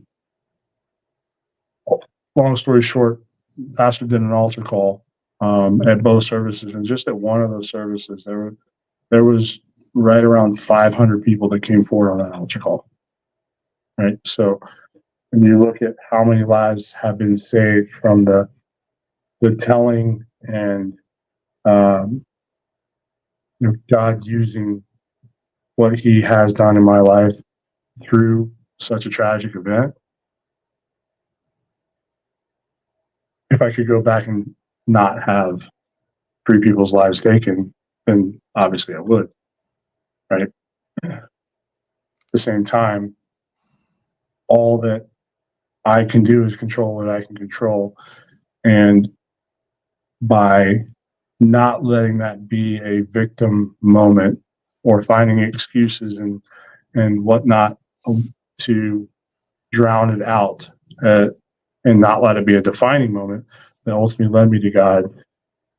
Look how many lives would not have been saved. I mean, that was one altar call at one moment. I've been on podcasts. I've had plenty of people reach out. I've had lots of other rooms that I've been in where that story has transformed plenty of lives that have led to changes in families. There's no telling what that ripple effect is, right? So, not to discount the event by any means. It's hard to look back in that rearview mirror and say, well, if I would have done this, that would have been different, which is true. But what else would have been different? Yeah. And ultimately, at the end of the day, we don't get that choice. Your story's written. God will work everything to your good, and you have to be faithful in stewarding the blessings and favor that are received and obedient to His word, which is pretty clear to not many people want to hear this, but I talk to men pretty black and white, like, you're a slave. Pretty clear about that. You are here to be a slave to God's will on this planet. And what comes from that is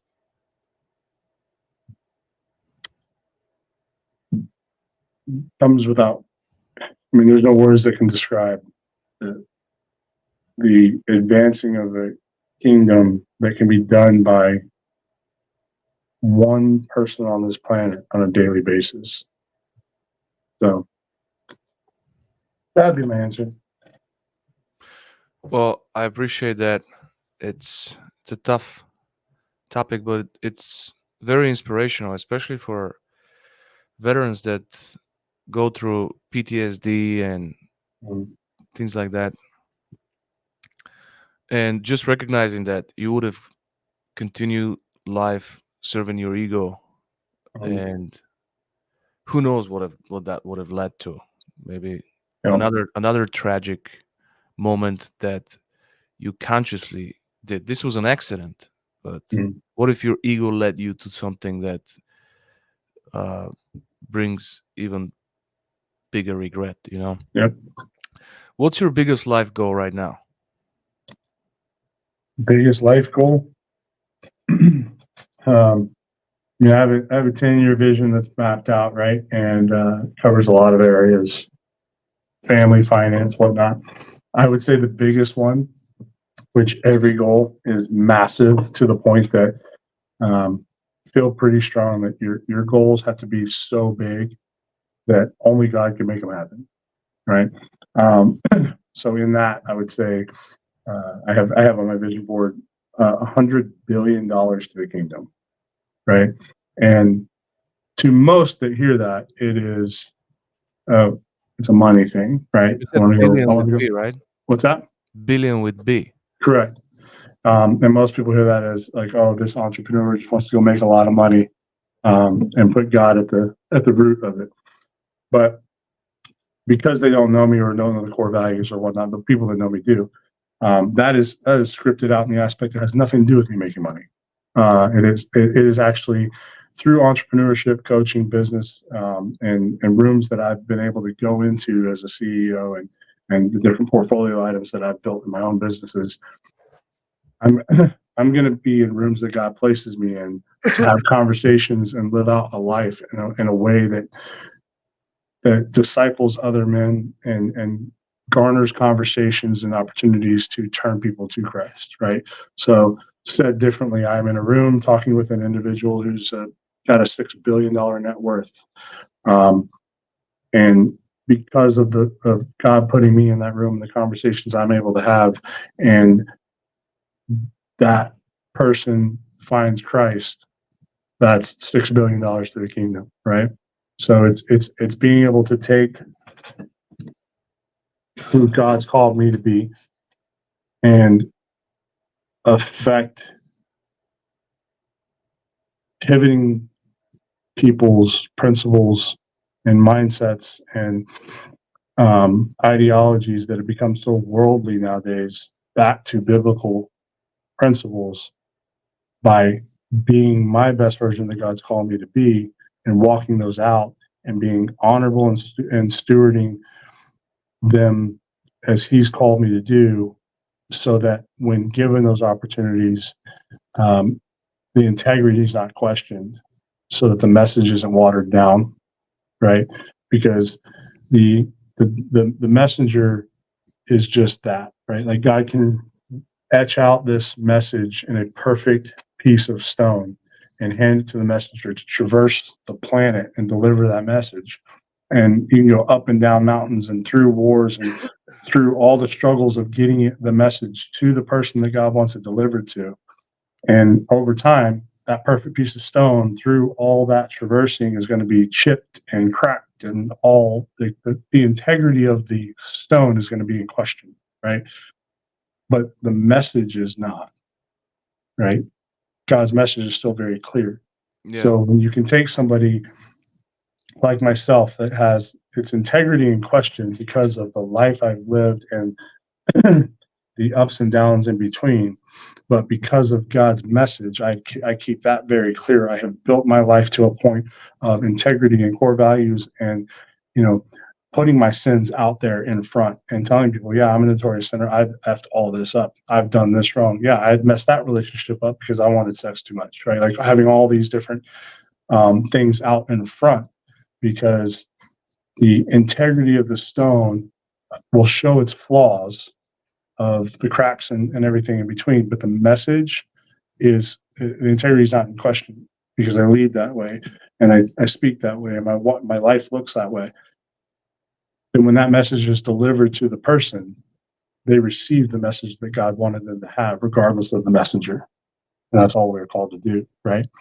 So that would be my biggest goal, which comes down to the hardest decisions and disciplining myself to wake up every day and live life as God's called me to live, knowing I'm going to fall short, knowing I'm going to miss the mark, and that I'm not worthy, but I get to continue trying. And at the end of the day, it's where your heart's at that matters, and not necessarily the action that gets committed, because we all get it wrong. What's your biggest fear?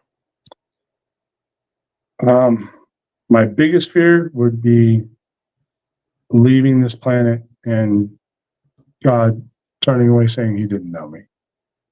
Oh, that's from Matthew. Yep. It's tough. It's very intense.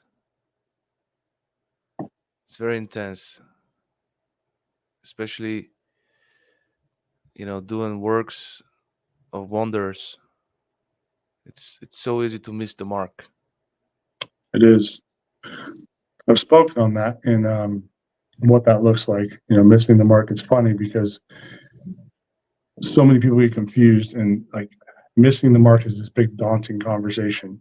But you can simplify things very easily with archery, for example.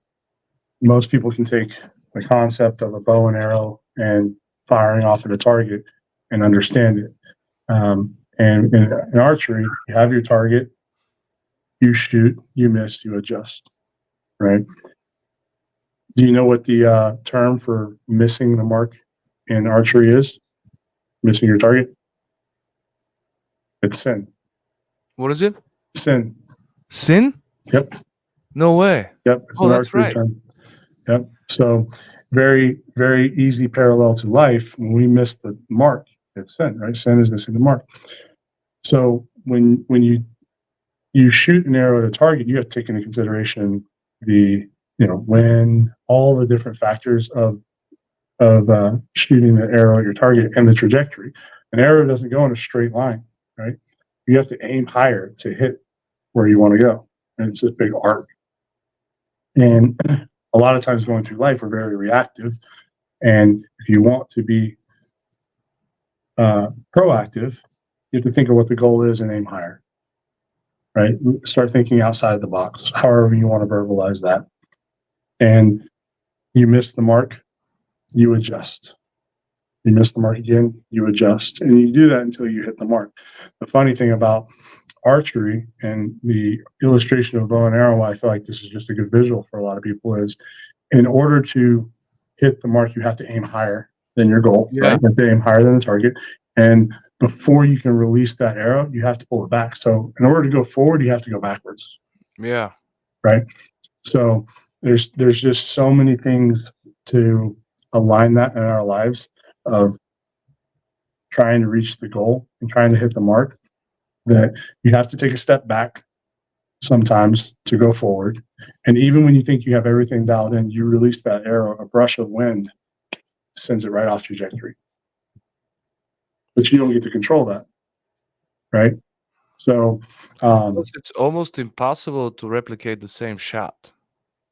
mhm, And I like what you said, that, knowing that it's safer to know I'm probably missing the mark and mhm, constantly search for the truth of what that means, rather than living a life of, oh, I'm I'm a good general of God, I'm doing everything right, and then finding out you've missed the mark.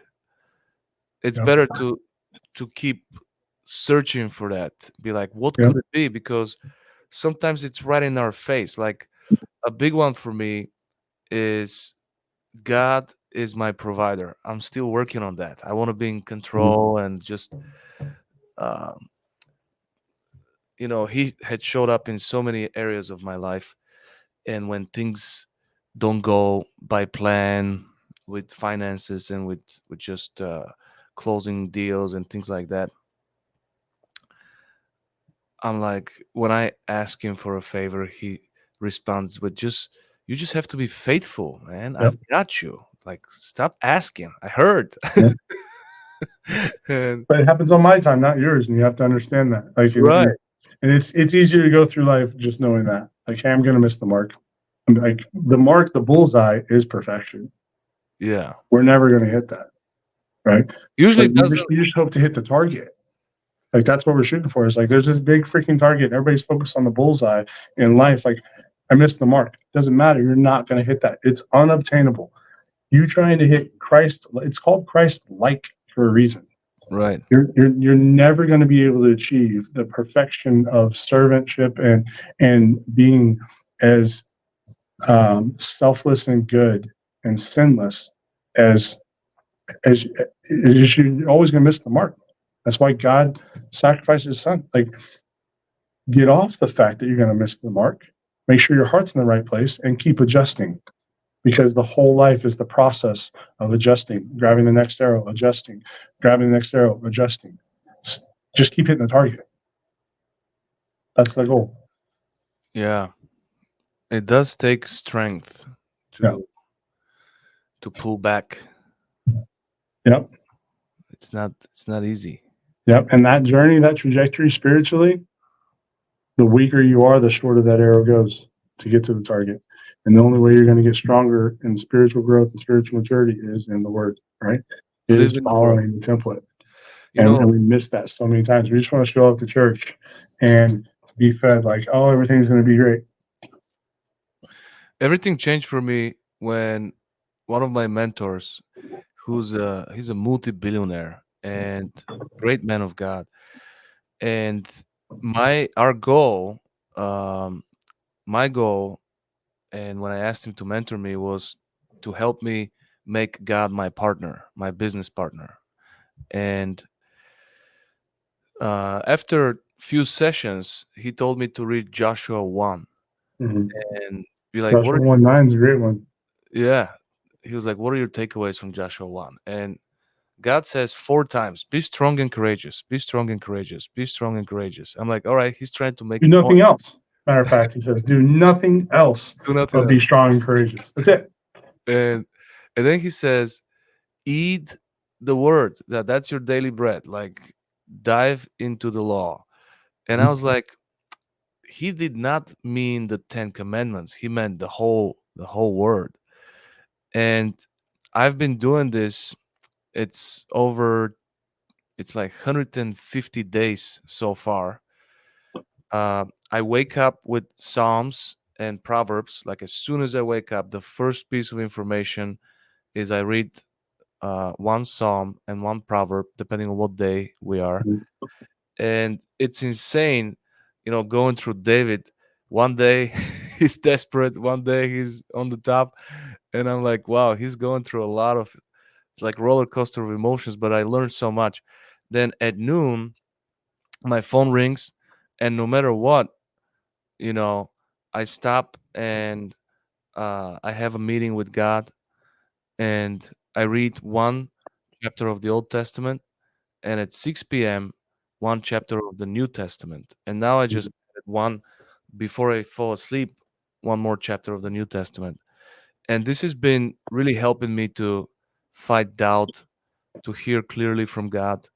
Yeah. And the way He works is I'm going to encounter situations throughout the day where I can go back to what I read today as my manual, as my guidance. Yeah.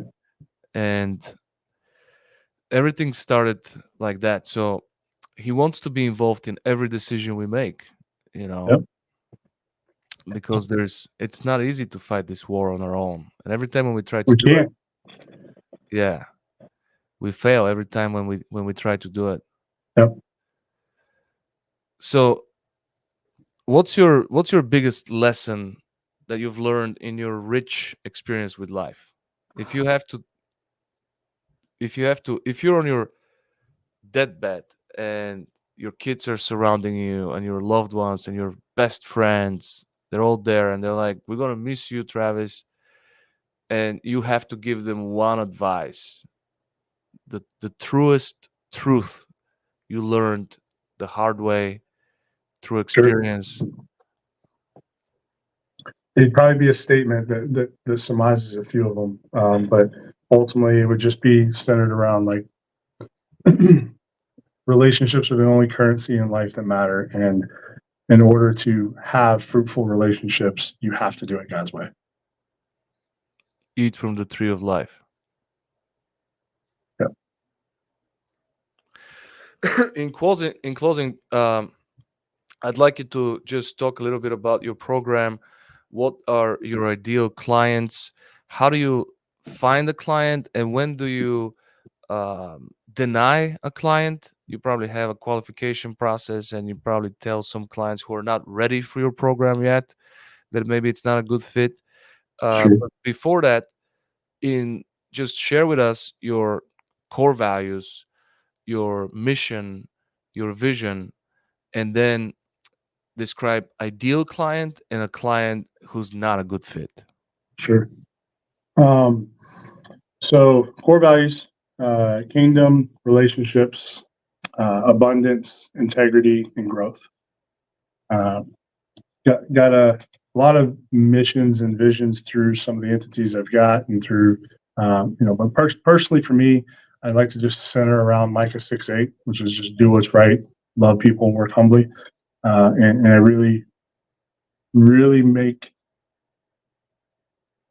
purpose driven life around what God's called me to do, which I feel is a business tree aspect, whether it's coaching, whether it's businesses, whatnot.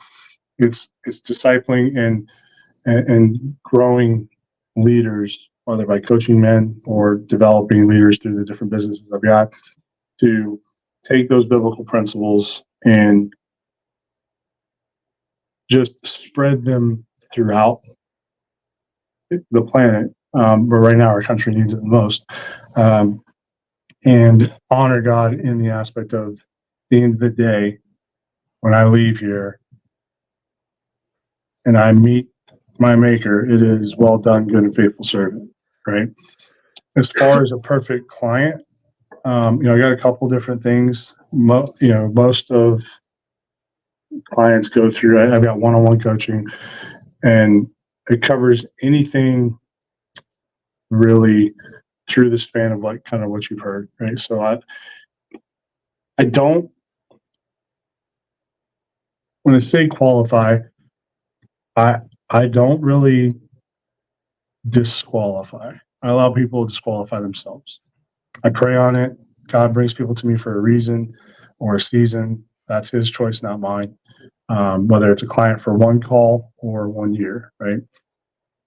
The whole point and focus is to just coach men on being men, getting out of our own ways, whether it's imposter syndrome, whether it's taking a 30,000-foot view of our business, our team, our family, whatever that looks like. Are we leading ourselves right? What's our core values? What's our best and highest use? What's all these different things that we need to have in place first, so that we can prioritize everything else and make sure that we're leading ourselves to be able to lead in those areas, right? If you don't have core values yourself, you can't go really build a business or build a family, because you're going to be forced to make decisions that you have to filter through core values. And you're going to have to say your yeses and your nos. You can't just say yes to everything. You have to know when to say no. And if you don't have a filter system that is what you believe and what you value, then you can't walk that out. And you have to be able to, like a lot of guys, I'll take through that process deep, right? So like core value integrity. Okay, cool. Where's that written down? Oh, it's not. Okay, let's go write it down. What's that? How does that show up in your life? Like, what's a daily discipline or a Bible verse or whatnot that goes with that? Like, how does, if you were going to tell me integrity in your life today, what would that look like? Like for me, go to the grocery store today and I put the basket where it should go instead of just leaving it in my cart, right? Like doing what you should do, whether people are looking or not. Those little things all line up, and they matter, because the way you do one thing is the way you do everything. So I don't really disqualify. And I have clients right now that are CEOs and multi-million-dollar businesses. And I have a client right now that I just took on last month that's in his early 20s, is on a corporate job and feeling like he's on a hamster wheel. And after 2 coaching sessions, we have him in an executed LOI, and he's about 30 days away from opening a boutique fitness center with his wife. That's a passion for both of them. And none of that would happen if I wasn't able to sit on a call with him and help him figure out where is it that he's stuck, so that he can shift that to be able to put all these other things in place. So the qualification is typically, how do we handle that first part of identifying what you have going wrong in yourself and leading yourself, and are we going to follow through with that? I fire clients more than I qualify them. Yeah. Because most people don't know what they don't know, right? And you have to get vulnerable in a lot of those things. But I will fire clients. Like if I'm working with them for X amount of time, and it's like, hey, here's your core values, here's this list of things to get done, we'll talk about it next week or next month. We don't get them done, or we're doing surface level, you're wasting my time and yours. I get very blunt and direct with my clients. Separate to that, I have a 2-day intensive, which is a little bit easier to qualify because it's not the cheapest thing, but I'll fly people in for 2 days, and I'll very one-on-one. I'll take them through a completely different lifestyle over 2 days. Their meals are prepped for them. Their workouts are designed for them. I'll take an intake form and I'll run through all these things. And when they get here, that I'll put them up at the Omni at the Star, very lavish environment.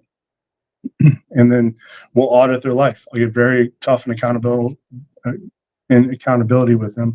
We'll do hard things, hard workouts, hard diets, whatnot for 2 days. I'll take them to the range. We'll have some fun. We'll do some hard things with firearms, whatnot. And then we'll run through their day to day. We'll audit their week. We'll audit their time. We'll audit how they're being a good husband, father, whatnot, or just boss, or just person in life. What matters to them. We'll work through their core values. We'll work through what's their best and highest use. We'll get very deep and intentional on those things over 2 days, and then send them back to life after 2 days of um, really disciplining your mind, your body, your finances. I own some recovery centers and biohacking. That stuff's included. They'll do cryotherapy. They'll do IV infusions. They'll do things to get themselves in their best peak shape, we'll say, over those 2 days. You'd be surprised how much different people feel in 2 days, eating right, living right, all these things.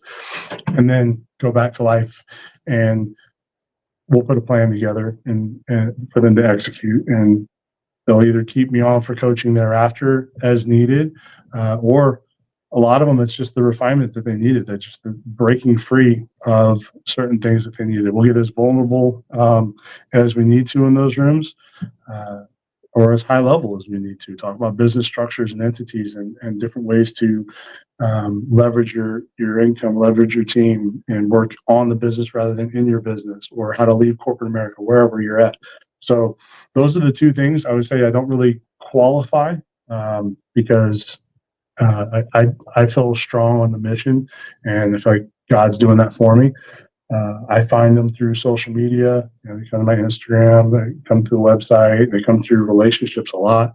But yeah, I fire more than I qualify. Yeah, that's awesome. What's something that what are some great questions to find out what people are stuck at? Where they're stuck in, most of the time they'll just come tell me, right? Like, I'm tired of going to the same job, or my wife always yells at me for this, or I can't seem to get over this threshold of income, right? They can tell me their pain points. What they can't tell me is what they're doing to cause their pain points. All right, brother. Thank you so much for this interview. I know we got to do a hard stop, And no and worries. uh, I have some cheat sheets that I'm happy to give to your listeners. So if sure. anybody wants to, drop on the website and fire me over an email, mention the show. I have some cheat sheets on like core values and best and highest uses, and how to jog your mind free of some areas you might be stuck in. Happy to you know pass those deliverables on to anybody that would find them fruitful and serve. What's your greatest strength and greatest weakness?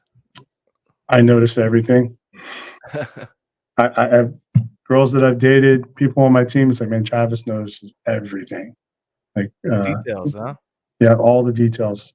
And I would say directness. I'm intense. I haven't been too on this call, but when it comes to clients and it comes to just life in general, or even my friends, I'm very intense. That's good and bad. If I have a breakup, it's intense heartbreak. But I just made a post about this today that yeah, I love the truth without a twist. Give it to me straight. And yeah, when I do that to friends, family, and it's not often appreciated. Let's just put it this yeah. way. You got to be that friend, man. It's a true friend. And I tell people this all the time as my circle gets smaller. It's like, I'm going to be that friend in your life, or that coach in your life that's going to be fine with firing you as a client or burning the bridge as a friend. Like, I'm going to tell you what you need to hear. It might upset you to the point that you want to burn the bridge as a friend, but I'm that friend, because everybody else is going to just ignore that blind spot and tell you that it's not a big deal. Right. But I'm also that friend that's going to say, here's the problem. Now let's lock arms and let's go tackle this thing together. I So, like it. What's something you always wanted to have, but you have never had a chance to do it? Something you always wanted to do, but you haven't had a chance to do it yet. um, hmm, I've been blessed, man, in a lot of ways. I would say the one thing I haven't been able to do yet has been have to do relationship God's way. I've figured that out, and I'm working my way to it. Through it. So having the favor of, a marriage with God at its center, and the fruit that comes with, having an equally yoked partner, and the empire you can build with that, the legacy you can build with that, and what God can do with a family and a legacy and generations founded on that. Haven't experienced that yet, but it's coming. Well, Travis, this is my prayer for you, brother, in Jesus' mighty name, for you to receive just that.